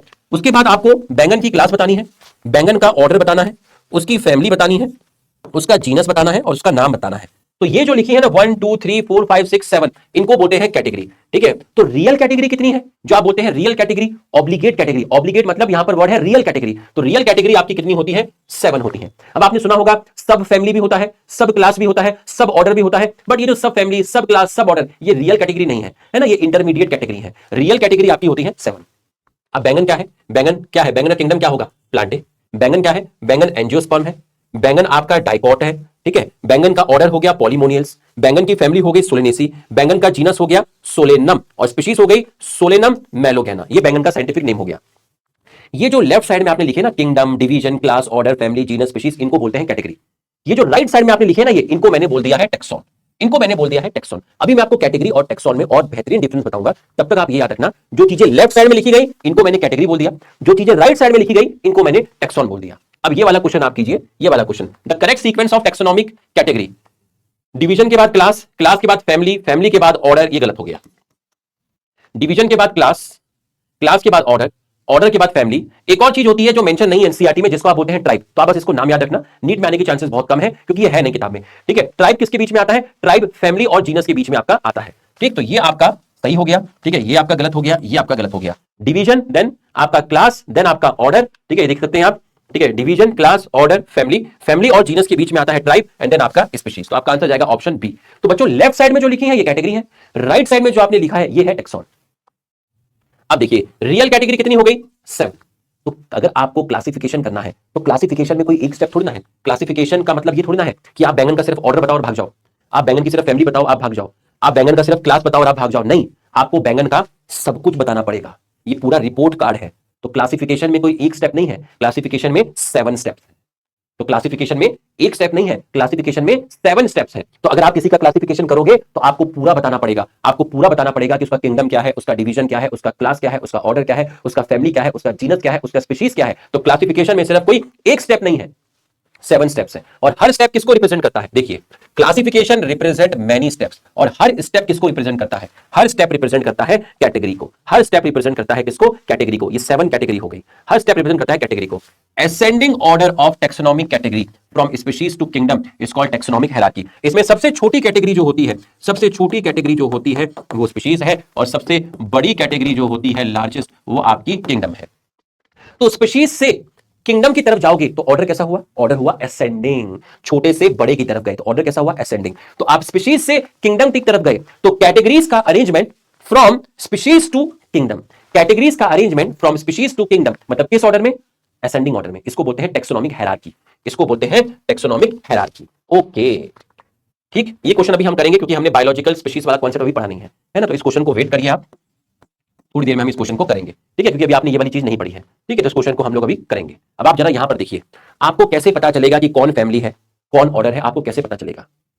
अगर किसी नाम के पीछे एल्स लगा है, पॉलीमोनियल्स, पोएल्स, सेपेंडेल्स, अगर किसी नाम के पीछे एल्स लगा है, मतलब सफिक्स वो होता है जो पीछे लगता है, सफिक्स जो आपका पीछे लगा है, तो पीछे क्या लगा है? पीछे लगा है एल्स। तो अगर किसी नाम के पीछे एल्स लगा है, इसका मतलब वो क्या होगा? ऑर्डर होगा, मतलब ये तीनों क्या है? ऑर्डर है। अगर किसी नाम के पीछे फाइसी लगा है, या फिर किसी नाम के पीछे ए लगा है, या किसी नाम के पीछे ऑप्सिडा लगा है, तो वो क्या होंगी? वो होंगी क्लास। तो अगर आपसे पूछा क्लोरोफाइसी क्या है? क्लास। कैसे पता लगाओगे? पीछे फाइसी लगा है। आपसे पूछा डाइकोटिलिडनी क्या है? क्लास। पीछे ए लगा है, कुछ एक्सेप्शन होते हैं। ब्रायोप्सिडा क्या है? क्लास। पीछे ऑप्सिडा लगा है। अगर किसी नाम के पीछे फाइटा लगा हो, पीछे फाइटा, इसका मतलब सफिक्स हो गया फाइटा, वो क्या होगा? डिवीजन। कहीं पे लिखा है रोडोफाइटा, क्लोरोफाइटा, पियोफाइटा, जेंटोफाइटा, आपसे पूछा ये क्या है, तो आप बोलोगे डिवीजन। कैसे पता लगाओगे? आपको याद करना पड़ेगा, अगर नाम के पीछे फाइटा लगा है तो वो डिवीजन होगा। अगर किसी नाम के पीछे एसी लगा है, aceae, Solanaceae, Liliaceae, Poaceae, Leguminaceae, अगर नाम के पीछे एसी लगा है, इसका मतलब वो क्या होगा? फैमिली होगा। ओके, अब जरा तू खुद सोच, टमाटर, हर स्पीशीज के नाम अलग अलग हैं, तो टेक्सॉन हमेशा डिफरेंट होंगे। टेक्सॉन हमेशा डिफरेंट होंगे। मैं तेरे को बोलूं टमाटर, भाई टमाटर अलग है। मैं तेरे को बोलूं चूहा, मैं तेरे को बोलूं कैट, ठीक है, कैट, मैं तेरे को बोलूं ब्रिंजल, तो ये सारे नाम अलग अलग है ना, सारे नाम अलग अलग है। तो कितने टेक्सॉन हो गए? एक टेक्सॉन, एक टेक्सॉन, एक टेक्सॉन, एक टेक्सॉन, टोटल कितने टेक्सॉन हो गए? टोटल हो गए 4 टेक्सॉन। तो जैसे हर स्पीशीज का नाम अलग अलग है, तो जितनी स्पीशीज उतने टेक्सॉन, मतलब ये बात को समझना, ठीक है। टमाटर अलग प्लांट है, जब मैं आपको टमाटर बोलूंगा तो आपके दिमाग में बैंगन थोड़ी ना आएगा, टमाटर ही तो आएगा, आलू थोड़ी ना आएगा। जब मैं बोलूंगा आलू तो आपके दिमाग में आलू आएगा। जब मैं बोलूंगा कैट तो कैट से आपके दिमाग में सांप थोड़ी ना आएगा। जब मैं बोलूंगा सांप तो सांप से आपके दिमाग में कैट थोड़ी ना आएगा। इसका मतलब सब लोग अलग अलग हैं, सारी स्पीशीज अलग अलग है, इसका मतलब टेक्सॉन हमेशा अलग अलग होते हैं, टेक्सॉन हमेशा अलग अलग होते हैं। अब जरा ये क्वेश्चन देख, व्हीट अलग नाम है, मेज अलग नाम है, राइस अलग नाम है, इसका मतलब टेक्सॉन कैसा हो गया? डिफरेंट हो गया। व्हीट क्या है? स्पीशीज है। मेज क्या है? स्पीशीज है। राइस क्या है? स्पीशीज है। तीनों ही स्पीशीज है, मतलब तीनों का जो लेवल है वो क्या हो गया? सेम हो गया। टेक्सॉन हमेशा अलग अलग रहेंगे। व्हीट अलग नाम, मेज किसी प्लांट का अलग नाम है, राइस किसी प्लांट का अलग नाम है। जब ये तीन नाम बोलता हूं तो मुझे तीन अलग अलग पिक्चर दिमाग में आती है। तो टेक्सॉन हमेशा डिफरेंट रहेंगे, स्पीशीज डिफरेंट, टेक्सॉन डिफरेंट, लेकिन तीनों का लेवल कैसा है? सेम है, क्योंकि तीनों क्या है? स्पीशीज है। ओके, अब देख, जब मैं डॉग बोलता हूं तो डॉग से अलग चीज आती है। जब मैं ब्रायोप्सिडा बोलता हूं, ब्रायोप्सिडा अलग नाम है। पोएल्स बोलता हूं, पोएल्स अलग नाम है। तो टेक्सॉन तो हमेशा क्या होगा? डिफरेंट होगा। लेकिन डॉग क्या है? डॉग स्पीशीज है। ब्रायोप्सिडा क्या है? ऑप्सिडा, ब्रायोप्सिडा, ऑप्सिडा क्या है? क्लास है। ब्रायोप्सिडा क्लास है। पोएल्स, एल्स लगा है, एल्स ऑर्डर, तो पोएल्स क्या है? ऑर्डर है। पोएल्स क्या है? आपका ऑर्डर है। तो अब आप देख लीजिए, टेक्सॉन अलग अलग है और तीनों का लेवल भी अलग अलग है, डिफरेंट लेवल। डिफरेंट लेवल क्यों बोला? डिफरेंट लेवल क्यों बोला? क्योंकि एक ऑर्डर है, एक क्लास है और एक स्पीशीज है, तीनों का लेवल अलग अलग है। टेक्सॉन हमेशा डिफरेंट रहेंगे। डॉग अलग चीज होती है, ब्रायोप्सिडा अलग चीज होती है, पोएल्स अलग चीज होती है, डिफरेंट रहेंगे, हमेशा डिफरेंट रहेंगे। लेकिन यहां इस एग्जांपल में इन तीनों का लेवल भी अलग अलग है, क्योंकि एक ऑर्डर है, एक क्लास है, एक स्पीशीज है। लेकिन ऊपर वाले में तीनों स्पीशीज ही थी, तीनों सेम था, तीनों का लेवल सेम था। टेक्सॉन डिफरेंट था, बट तीनों थी तो स्पीशीज, तो उनका लेवल क्या था? सेम था। अब यहां पर देख, सोलिनेसी अलग चीज है, पोएसी अलग चीज है, लिलिएसी अलग चीज है। तो टेक्सॉन तो हमेशा डिफरेंट होंगे। एक चीज को रट्टा मार ले, टेक्सॉन हमेशा डिफरेंट होंगे, क्योंकि स्पीसीज अलग अलग ही होती हैं सारी। ठीक, डॉग और कैट अलग अलग ही तो होंगे, डॉग और कैट सेम थोड़ा ना हो जाएंगे। तो टेक्सॉन तो हमेशा अलग अलग होंगे, बस तेरे को उनका लेवल चेक करना है। अब सोलिनेसी क्या है? फैमिली है। पोएसी क्या है? फैमिली है। ये देखो एसी लगा हुआ है, एसी फैमिली है। लिलिएसी क्या है? फैमिली है। इसका मतलब तीनों ही फैमिली है, इसका मतलब तीनों का लेवल क्या है? सेम है। अब एनिमल क्या है? एनिमल से आ गया किंगडम, एनिमेलिया। मैमल से आ गया क्लास, और डॉग से आ गया स्पीशीज। तो एक स्पीशीज है, एक क्लास है, एक किंगडम है, इसका मतलब तीनों की लेवल क्या है? डिफरेंट है। टेक्सॉन तो हमेशा ही क्या होंगे? डिफरेंट होंगे। अच्छा, ऐसे करते हैं इसको सॉल्व अरे दीवाने, ऐसे ही तो करते हैं। एनिमल, मैमल, डॉग, ये भी अभी हमने किया, एनिमल, मैमल, डॉग। तो ये तीनों के तीनों टेक्सा डिफरेंट लेवल पर है। ओके, डिफरेंट टेक्सा है लेकिन सेम लेवल नहीं है, डिफरेंट लेवल है। तो आंसर जाएगा ऑप्शन ए, राइस। राइस क्या है? स्पीशीज है। मोनोकॉट क्या है? क्लास है। प्लांट्स सारे के सारे क्या है? मान लीजिए किंगडम आ गया आपका। सीरियल्स क्या है? सीरियल्स कलेक्शन ऑफ स्पीशीज हो गया आपका, सीरियल्स में बहुत सारे आ गए, व्हीट आ गया, मेज आ गया, है ना, राइस आ गया।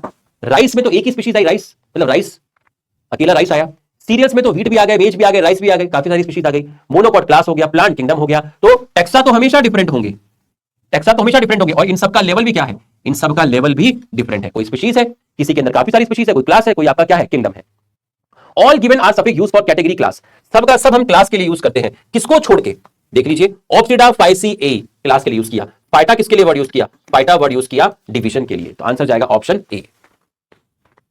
अब हम एक एक करके पढ़ेंगे, एक एक करके, ठीक है। अब हम एक एक करके पढ़ेंगे। सबसे पहले हम आपका पढ़ेंगे स्पीशीज। तो सबसे छोटी यूनिट जो थी क्लासिफिकेशन की, जो सबसे छोटी कैटेगरी थी, सबसे बेसिक और सबसे छोटी यूनिट जो थी वो आपकी क्या थी, वो आपकी थी स्पीशीज। स्पीशीज टर्म किसने दिया, जॉन रे ने दिया।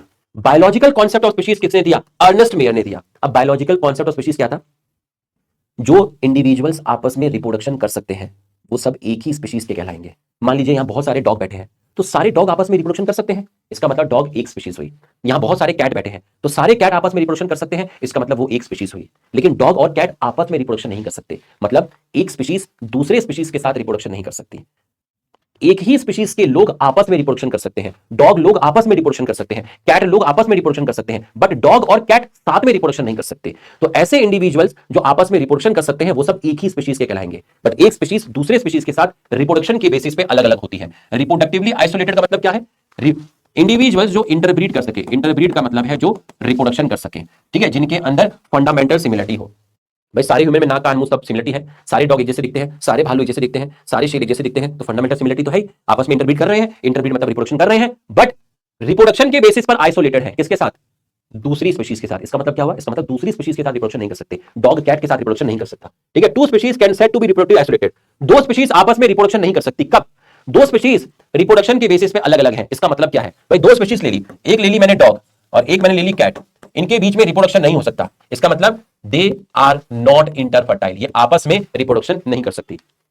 बायोलॉजिकल कॉन्सेप्ट किसने दिया, अर्नेस्ट मेयर ने दिया। किसके ऊपर बेस्ड था, रिप्रोडक्टिव आइसोलेशन के ऊपर बेस्ड था। तो आपका आंसर जाएगा ऑप्शन फोर्थ। अब आप देखिए, यहां पर देखिए, पैंथेरा क्या हो गया, जीनस हो गया, ये स्पीशीज है पैंथेरा टिग्रिस, है ना। पैंथेरा टिग्रिस किसका साइंटिफिक नेम है, टाइगर का। पैंथेरा लियो किसका साइंटिफिक नेम है, लायन का। पैंथेरा पार्डस किसका साइंटिफिक नेम है, लेपर्ड का। तो एक जीनस में डिफरेंट स्पीशीज आ गई, एक जीनस में काफी सारी स्पीशीज आ गई, जीनस सेम है, जीनस सेम है, स्पीशीज अलग अलग है। तो ऐसे जीनस को बोलते हैं पॉलीटिपिक जीनस, ऐसे जीनस को बोलते हैं पॉलीटिपिक जीनस। तो पॉलीटिपिक जीनस ऐसा जीनस होता है जिस जीनस में एक से ज्यादा स्पीशीज हो, एक से ज्यादा स्पीशीज हो। जीनस एक ही है तीनों का, लेकिन स्पीशीज एक से ज्यादा है। ये देखिए, सोलेनम ट्यूबरोसम किसको बोला, पोटैटो को। सोलेनम मेलोगैना ब्रिंजल को। सोलेनम निग्रम मकोई को, मकोई को बोलते हैं black nightshade. Genus same है, लेकिन एक जीनस में एक से ज्यादा स्पीशीज है। जीनस सेम है, एक ही जीनस है तीनों का, लेकिन एक जीनस में एक से ज्यादा स्पीशीज है। तो कैसा जीनस हुआ, पॉलीटिपिक जीनस हुआ। कैनिस फैमिलियरिस किसको बोला, डॉग को। कैनिस ल्यूपिस किसको बोला, वुल्फ को। कैनिस ऑरियस किसको बोला, जैकॉल को। तो अब आप देख सकते हैं यहां पर जीनस एक ही है तीनों का, लेकिन स्पीशीज अलग अलग है। तो कैसा जीनस हुआ, पॉलीटिपिक जीनस हुआ। अ genus always has one specific epithet ना, एक जीनस में क्या एक ही स्पीशीज होगी, ऐसा जरूरी नहीं है। ये देख लीजिए, एक जीनस में एक से ज्यादा स्पीशीज है, तो ऑलवेज हैव नहीं, मे और मे नॉट। एक जीनस में एक से ज्यादा स्पीशीज भी हो सकती है, और ऐसा भी हो सकता है कि एक जीनस में एक ही स्पीशीज हो, जैसे होमोसेपियंस। होमोसेपियंस कैपिटल कर लेना, एच को कैपिटल कर लेना, होमोसेपियंस, होमोसेपियंस। अब हमें होमोसेपियंस बोलते हैं, है ना, तो एक ही स्पीशीज है, और तो है नहीं। बताओ और है, और तो नहीं है। होमोसेपियंस ही है सिर्फ। तो होमोसेपियंस कैसा हो गया, होमोसेपियंस हो गया है मोनोटिपिक जीनस। ऐसा जीनस जिसमें सिर्फ एक स्पीशीज हो, होमोसेपियंस। होमो हो गया जीनस, सेपियंस हो गया species.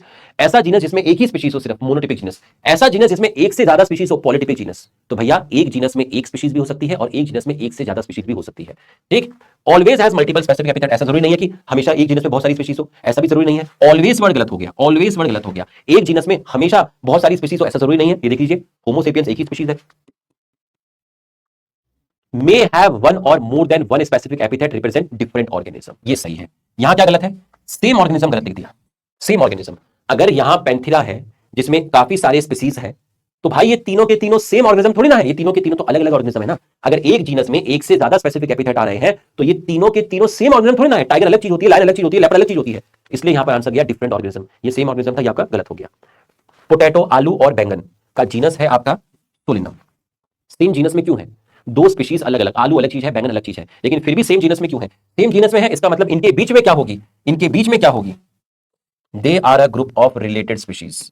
They are group of related species, मतलब इन दोनों स्पीशीज में कुछ ना कुछ सिमिलर कैरेक्टर होंगे, तभी इनको सेम जीनस में रखा है। ये गलत क्यों हो गया? क्योंकि यहां पे लिखा हुआ है ऑल रेस्पेक्ट।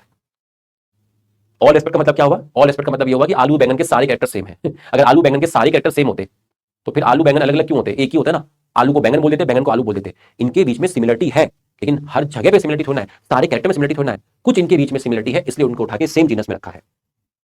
अब आप देखो, ये मैंने आपको बता दिया, जीनस में different species in same genus. तो जीनस क्या हुआ? जीनस क्या हुआ? जीनस किसका ग्रुप हुआ भाई? जीनस किसका ग्रुप हुआ? जीनस स्पीशीज के मिलने से बना जीनस। ये देखिए, अलग अलग स्पीशीज से बना जीनस, अलग अलग स्पीशीज से बना जीनस, अलग अलग स्पीशीज से बना जीनस, तो अलग अलग स्पीशीज के कलेक्शन से बना एक जीनस, अलग अलग स्पीशीज के कलेक्शन से बना एक जीनस, अलग अलग स्पीशीज के कलेक्शन से बना एक जीनस। तो collection of different species is called genus. Collection of different species is called genus. Species different है, जीनस एक ही है, कैनिस। स्पीशीज डिफरेंट है, जीनस एक ही है। स्पीशीज डिफरेंट है, जीनस एक ही है। तो collection of different species, different species के कलेक्शन से एक जीनस बना। मोनोटिपिक मैंने बता दिया, पॉलीटिपिक मैंने बता दिया। फेलिस कैटस, कैट का साइंटिफिक नेम है, जिसमें फेलिस क्या है? जीनस है। A genus having many species, polytypic genus. Given organism belongs to the how many genus? How many genera? Genera मतलब जीनस। अब ब्रिंजल का जीनस क्या है? सोलेनम है। पोटैटो का जीनस भी क्या है? सोलेनम है। लायन का जीनस क्या है? पैंथेरा है। डॉग का जीनस क्या है? कैनिस है। और टाइगर का जीनस क्या है? पैंथेरा है। वीट का जीनस क्या है? टिट्रिकम है। कितने अलग अलग जीनस हो गए? 1 2 3 4, अलग अलग पूछ रहा है। ये दोनों तो सेम ही हो गए ना, इन दोनों का भी सेम ही हो गया, तो टोटल अलग अलग जीनस हो गए हैं आपके 4। ओके, अब आप यहां पर देखिए, फैमिली में क्या आएगा? डिफरेंट स्पीशीज के कलेक्शन से जीनस बना। देखिए यहां पर देखिए, डिफरेंट स्पीशीज के कलेक्शन से जीनस बना। अब डिफरेंट जीनस के कलेक्शन से फैमिली बनेगी, डिफरेंट फैमिली के कलेक्शन से ऑर्डर बनेगा, डिफरेंट ऑर्डर से क्लास बनेगी, डिफरेंट क्लास से डिवीजन बनेगा, और डिफरेंट डिवीजन से किंगडम बनेगा। स्पीशीज का कलेक्शन को बोलते हैं जीनस, जीनस के कलेक्शन को बोलते हैं फैमिली, फैमिली के कलेक्शन को बोलते हैं ऑर्डर, ऑर्डर के कलेक्शन को बोलते हैं क्लास, क्लास के कलेक्शन को बोलते हैं डिवीजन, डिवीजन के कलेक्शन को बोलते हैं किंगडम। तो एक जीनस में काफी सारी स्पीशीज थी, अब एक फैमिली में काफी सारे जीनस आएंगे। देखो जरा, एक फैमिली में काफी सारे क्या आएंगे? जीनस आएंगे। ये देखिए, ग्रुप ऑफ रिलेटेड जेनरा, मतलब जीनस के कलेक्शन को बोलेंगे फैमिली।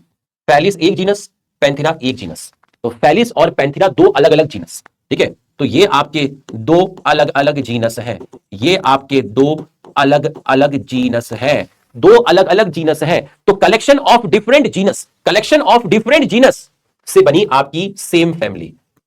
फैमिली का नाम, जीनस अलग अलग है लेकिन फैमिली सेम है, फैमिली का नाम पैलिडी। अब किसी ने पूछा कुत्ते की फैमिली क्या है, तो कुत्ते की फैमिली क्या है? कुत्ते की फैमिली है कैनिडी। अब देखो, सोलेनम ट्यूबरोसम, ट्यूबरोसम तो स्पीशीज हो गई, जीनस क्या है? सोलेनम। दतूरा आइनॉक्सिया में जीनस क्या है? दतूरा। पिटूनिया इन्फ्लेटा में जीनस क्या है? पिटूनिया। 3 डिफरेंट जीनस, तो अलग अलग जीनस के कलेक्शन से बनी एक फैमिली, फैमिली का नाम है सोलेनेसी, फैमिली का नाम है सोलेनेसी। तो इन तीनों को सेम फैमिली में रखा गया। किस बेसिस पे रखा गया? क्राइटेरिया। अगर मैं आपसे पूछूं कि भैया क्राइटेरिया क्या है, तो क्राइटेरिया है vegetative character and reproductive character, मतलब फ्लोरल कैरेक्टर। अलग अलग जीनस से फैमिली। इससे पहले क्या हो रहा था? इससे पहले क्या हो रहा था? इससे पहले हो रहा था अलग अलग स्पीशीज से एक जीनस, अलग अलग स्पीशीज से एक जीनस। अब क्या हो रहा है? अब हो रहा है अलग अलग जीनस से एक फैमिली, जीनस का कलेक्शन फैमिली, जीनस का कलेक्शन फैमिली। तीनों का जीनस अलग अलग है लेकिन फैमिली एक है। किस बेसिस पर एक फैमिली में रखा? वेजिटेटिव और रिप्रोडक्टिव कैरेक्टर, मतलब इन तीनों प्लांट के, वेजिटेटिव का मतलब इन तीनों प्लांट के रूट, स्टेम और लीफ में क्या है? सिमिलरिटी है। रिप्रोडक्टिव मतलब इनके एंड्रोशियम और गाइनोशियम में क्या है? सिमिलरिटी है। इन प्लांट के रूट, स्टेम, लीफ में सिमिलरिटी है, वेजिटेटिव कैरेक्टर। इन प्लांट्स के एंड्रोशियम और गाइनोशियम में सिमिलरिटी है, रिप्रोडक्टिव कैरेक्टर। इसलिए इसको उठा के एक फैमिली रख दिया। स्वीट पोटैटो की फैमिली होती है कॉन्वोवुलेसी। अब ये क्वेश्चन है, देखिए करिए। Families are characterised on the basis of both vegetative and reproductive feature of plant species. True, पहला तो ट्रू है। Solanum, Petunia and Lilium belong to the family Solanaceae. ना, लिलियम की फैमिली सोलेनेसी नहीं है, लिलियम की फैमिली लिलियेसी है। ये फॉल्स हो गया। दूसरा वाला फॉल्स है ना, दूसरा वाला आपका क्या है? फॉल्स है, फॉल्स है। ट्रू है, ट्रू है। Panthera and felis belongs to the order family. Felidae order नहीं है, पैलिडी फैमिली है।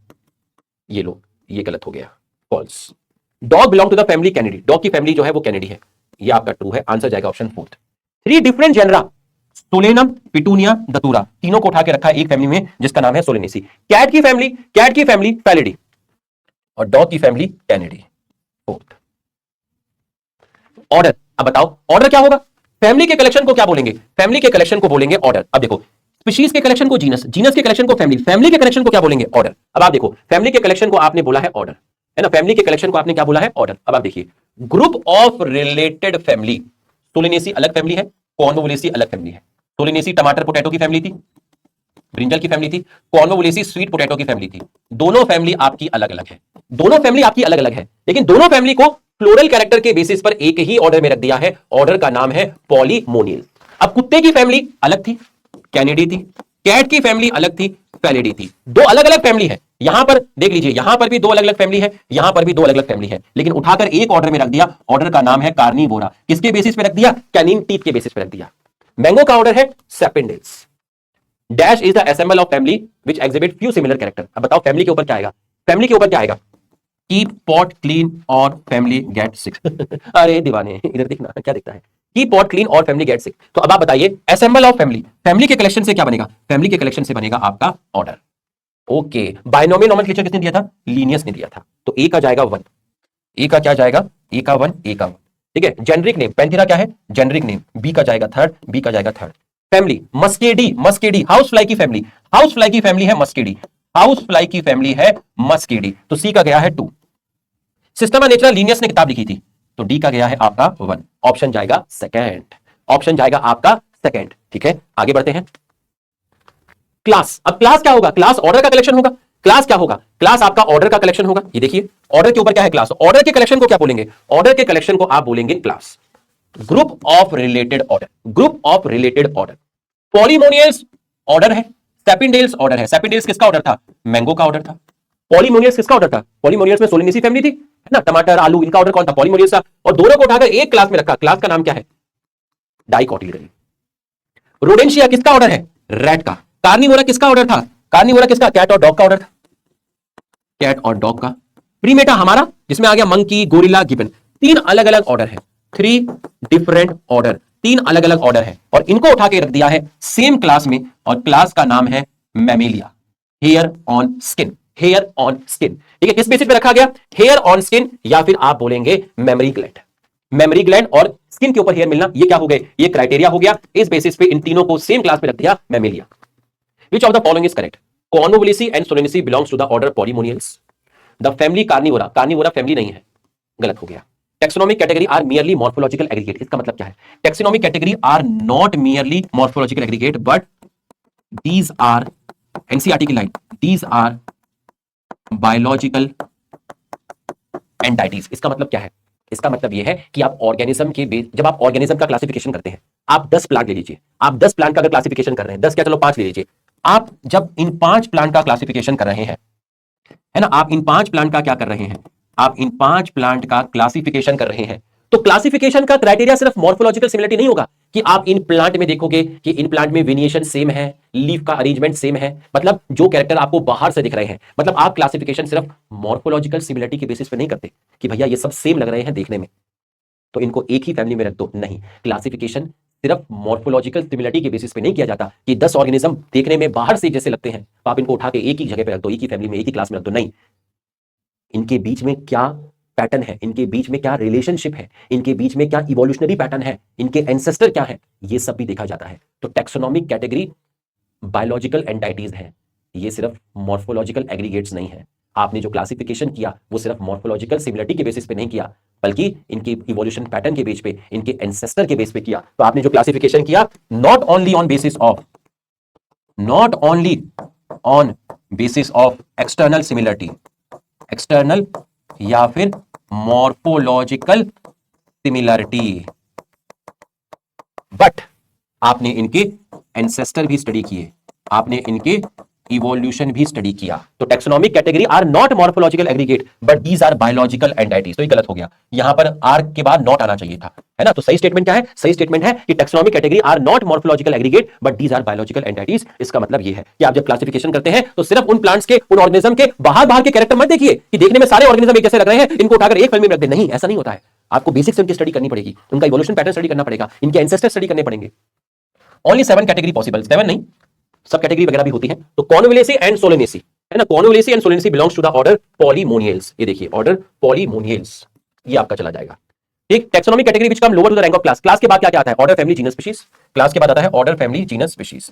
ठीक है, इसमें कौन सी क्लास है? सैपिडेल्स क्या है? ऑर्डर है। प्रीमेटा क्या है? ऑर्डर है। पोएल्स क्या है? ऑर्डर है। मेमेलिया क्या है? क्लास है। अरे दीवाने, आ गया होगा समझ।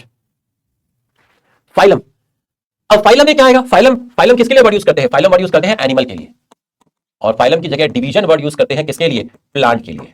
ठीक, तो group of related class, class के कलेक्शंस को आपने क्या बोल दिया? फाइलम। अब एक क्लास है डाइकॉट, दूसरी क्लास है मोनोकॉट, लेकिन दोनों का डिवीजन सेम है। डिवीजन क्या है? एंजियोस्पर्मी।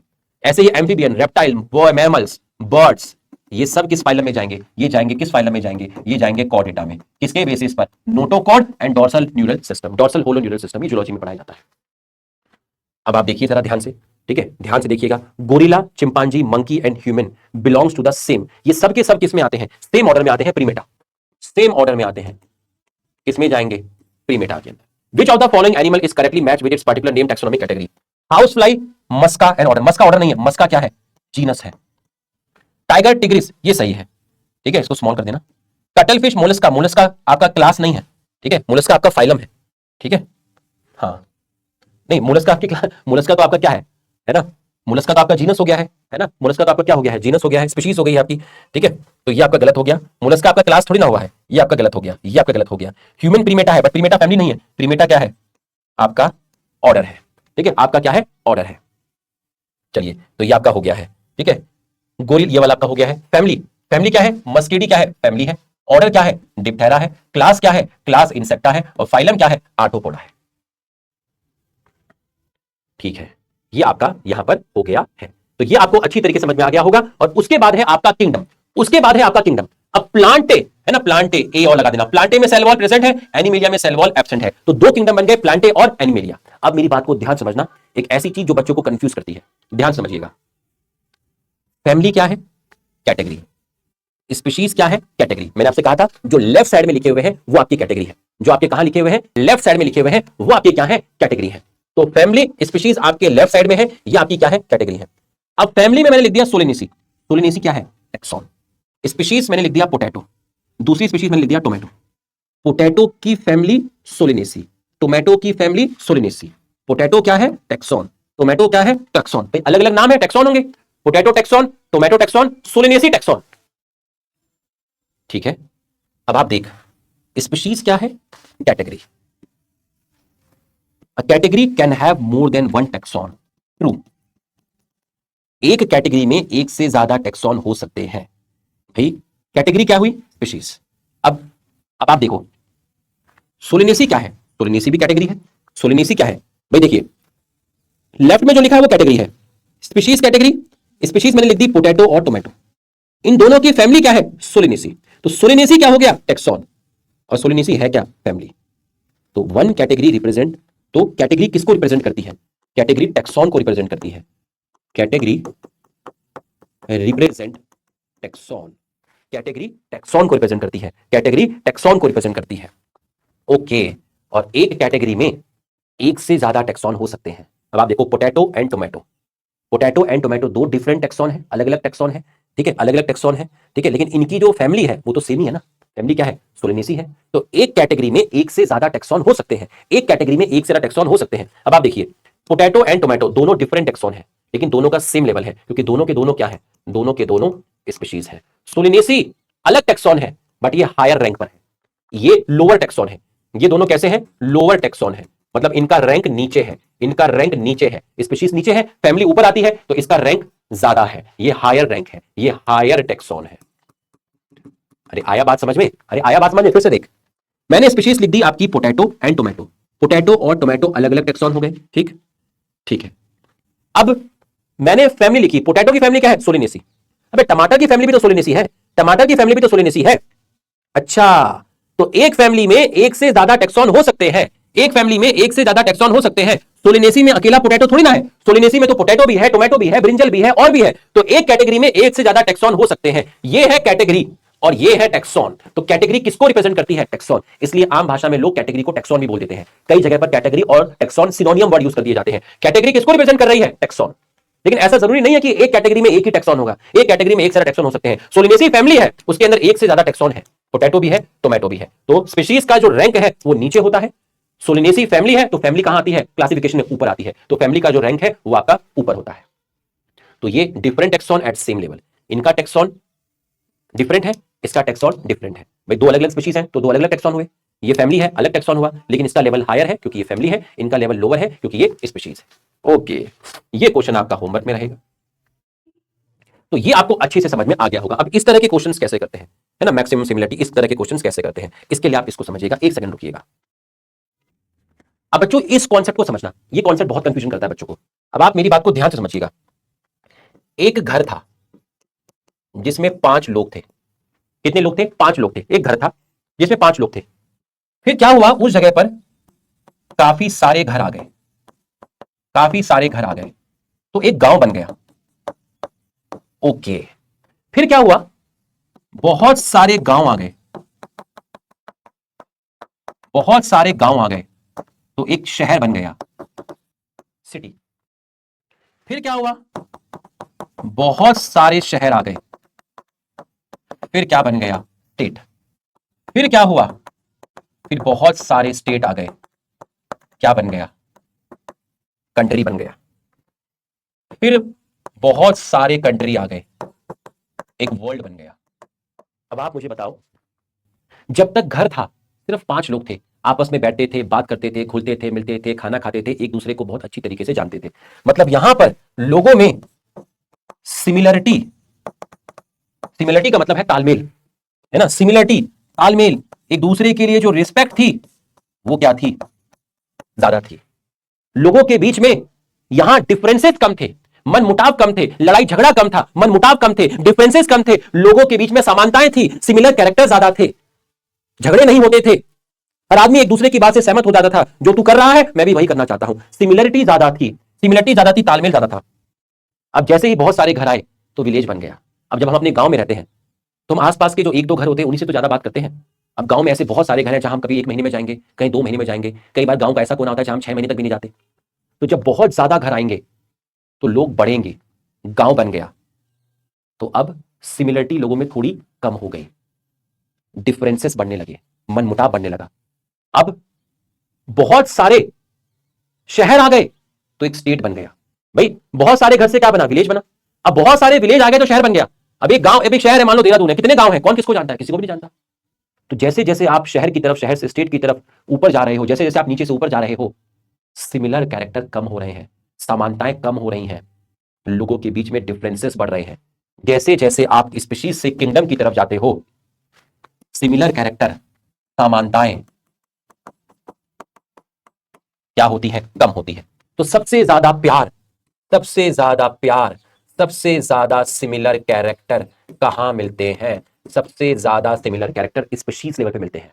उसके बाद कहां मिलेंगे, जीनस पे, उसके बाद कहां मिलेंगे, फैमिली में, उसके बाद ऑर्डर में, फिर धीरे धीरे कम होते जाएंगे और सबसे कम सिमिलर कैरेक्टर मिलते हैं किंगडम पर।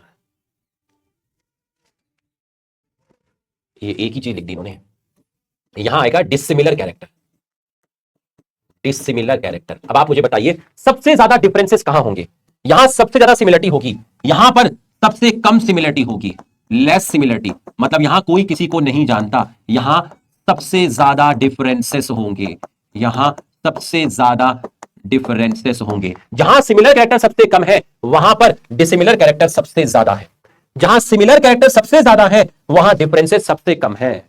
तो जैसे जैसे आप स्पीशीज से किंगडम की तरफ जाते हैं तो डिसिमिलर कैरेक्टर बढ़ते जाते हैं, डिफरेंसेस बढ़ते जाते हैं। जैसे जैसे आप स्पीशीज से किंगडम की तरफ जाओगे, जैसे जैसे आप घर से वर्ल्ड की तरफ जाओगे, लोगों के बीच में मनमुटाव बढ़ेंगे, लोगों के बीच में डिफरेंसेस बढ़ेंगे, लोगों के बीच में डिसिमिलर कैरेक्टर ज्यादा बढ़ेंगे। तो सबसे ज्यादा डिसिमिलर कैरेक्टर यहां है, सबसे ज्यादा सिमिलर कैरेक्टर यहां है। ओके, और जब डिफरेंसेस बढ़ते हैं तो फिर क्लासिफिकेशन करना कॉम्प्लेक्स हो जाता है। ओके, तो ये क्या है, ये है आपका complexity of classification, complexity of classification. जैसे जैसे डिफरेंसेस बढ़ते हैं क्लासिफिकेशन करना कॉम्प्लेक्स हो जाता है। तो सबसे ज्यादा कॉम्प्लेक्सिटी कहां मिलेगी, जहां सबसे ज्यादा डिफरेंसेस होंगे, जहां सबसे ज्यादा डिसिमिलर कैरेक्टर होंगे। तो सबसे ज्यादा डिफरेंसेस जहां होंगे वहां सबसे ज्यादा कॉम्प्लेक्सिटी होगी। तो स्पीशीज से किंगडम तक जाने में क्लासिफिकेशन की जो कॉम्प्लेक्सिटी है वो बढ़ जाती है, क्योंकि डिफरेंसेस बढ़ जाते हैं, क्योंकि डिसिमिलर कैरेक्टर बढ़ जाते हैं। तो अगर कोई आपसे पूछे स्पीशीज से किंगडम तक, आपसे पूछे कि सबसे ज्यादा सिमिलर कैरेक्टर कहां मिलेंगे, स्पीशीज लेवल पे मिलेंगे, देन उसके बाद जीनस, देन उसके बाद फैमिली। जैसे जैसे आप ऊपर जाओगे सिमिलर कैरेक्टर कम हो जाएंगे। तो सबसे ज्यादा सिमिलर कैरेक्टर यहां है, इसका मतलब सबसे कम डिफरेंसेस स्पीशीज लेवल पे है। जहां सबसे कम सिमिलर कैरेक्टर है वहां सबसे ज्यादा डिसिमिलरिटी है, सबसे ज्यादा डिफरेंसेस है, और जहां सबसे ज्यादा डिफरेंसेस है वहीं क्लासिफिकेशन कॉम्प्लेक्स हो जाएगा। अब ये क्वेश्चंस करो, कहां पे गया वो क्वेश्चन, ये वाला। मैक्सिमम सिमिलरिटी कहां मिलेगी, मैक्सिमम सिमिलरिटी मिलती है स्पीशीज लेवल पर। तो डॉग क्या है, स्पीशीज है, पॉलीमोनियल्स क्या है, ऑर्डर है, सोलेनम क्या है, जीनस है, सोलनेसी क्या है, फैमिली है। तो सबसे ज्यादा सिमिलरिटी मिलेगी स्पीशीज लेवल पर। Okay okay, mango, brinjal and monocot like wheat are place under a common taxonomic category. ठीक है, अब ये दोनों क्या है, ये दोनों डाइकॉट है, वीट क्या है, मोनोकॉट है। अब ये सब किस जगह पे रखे गए हैं जो कॉमन कैटेगरी हो, बताओ जरा, सोच के बताओ, सोच के बताओ, सोच के बताओ, है ना। मैंगो ब्रिंजल की जो फैमिली है वो सोलेनेसी है, वीट की फैमिली पोएसी है। तो दोनों की जो फैमिली है वो अलग अलग हो गई, दोनों की क्लास अलग हो गई, एक डाइकॉट है एक मोनोकॉट है, दोनों का ऑर्डर भी अलग अलग हो गया। इन दोनों के जो ऑर्डर है ना, ब्रिंजल का क्या ऑर्डर है, ब्रिंजल का ऑर्डर है पॉलीमोनियल्स, ब्रिंजल का ऑर्डर है पॉलीमोनियल्स, मैंगो का ऑर्डर है सेपेंडेल्स, और वीट का ऑर्डर है पोएल्स। तो ऑर्डर भी अलग अलग हो गए, ऑर्डर भी अलग अलग हो गए। तो कीप पॉट क्लीन और फैमिली गेट सिक, स्पीशीज अलग अलग हो गई, इनके जीनस भी अलग अलग हो गए, है ना। मैंगो का जीनस मैंजीफेरा है, ठीक है, वीट का जो जीनस है वो ट्रिटिकम है ना। तो इनके जीनस भी अलग अलग हो गए, ठीक है, इनकी फैमिली भी अलग अलग हो गई, इनका ऑर्डर अलग अलग हो गया, इनका क्लास अलग अलग हो गया, लेकिन इनका जो डिवीजन है वो सेम है। ये सारे के सारे क्या है, ये सारे के सारे एंजियोस्पर्म है। तो आंसर जाएगा ऑप्शन सी। अब बताओ कॉम्प्लेक्सिटी ऑफ क्लासिफिकेशन, क्लासिफिकेशन सबसे ज्यादा कॉम्प्लेक्स कहां होगा, सबसे ऊपर, सबसे ऊपर होगा, सबसे ऊपर होगा। कॉम्प्लेक्सिटी ऑफ क्लासिफिकेशन स्पीशीज से किंगडम की तरफ बढ़ती है, तो जो कैटेगरी सबसे ऊपर होगी वहां सबसे ज्यादा कॉम्प्लेक्सिटी होगी। तो अब आप इसमें चेक कर लीजिए, है ना, अब आप इसके अंदर चेक कीजिए, कॉम्प्लेक्सिटी ऑफ क्लासिफिकेशन सबसे ज्यादा कहां होगा, किंगडम में होगा। Okay, rice and brinjal belongs to the category, अभी अभी हमने क्वेश्चन किया है, अभी अभी हमने क्वेश्चन किया है ना। राइस क्या है, ओराइजा सैटाइवा, ठीक है, ब्रिंजल क्या है, सोलेनम मेलोगैना, ठीक है। अब देखो, कीप पॉट क्लीन और फैमिली गेट सिक, दोनों अलग अलग स्पीशीज है, तो ये नहीं हो सकता। दोनों के जीनस अलग है, ओराइजा सोलेनम, ये नहीं हो सकता। दोनों की फैमिली अलग है, इसकी फैमिली क्या होगी, पोएसी होगी, इसकी फैमिली क्या होगी, सोलेनेसी होगी।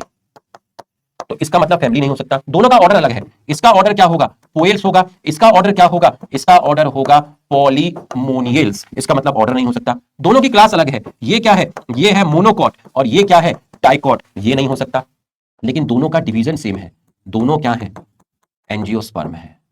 ओके, और डिवीजन के लिए क्या सफिक्स यूज करते हैं, डिवीजन के लिए आप यूज करते हैं फाइटा, तो इसलिए आंसर जाएगा आपका फाइटा। मिनिमम सिमिलरिटी, जो सबसे ऊपर होगा वहां सिमिलरिटी सबसे कम मिलेगी। अब आप बताओ इनमें सबसे ऊपर क्या आता है, सबसे ऊपर क्या आता है, सबसे ऊपर आता है क्लास। तो क्लास में सबसे मिनिमम सिमिलरिटी आपकी मिलेगी, और मैक्सिमम सिमिलरिटी मिलती है नीचे की तरफ, स्पीशीज लेवल की तरफ आपको मिलती है।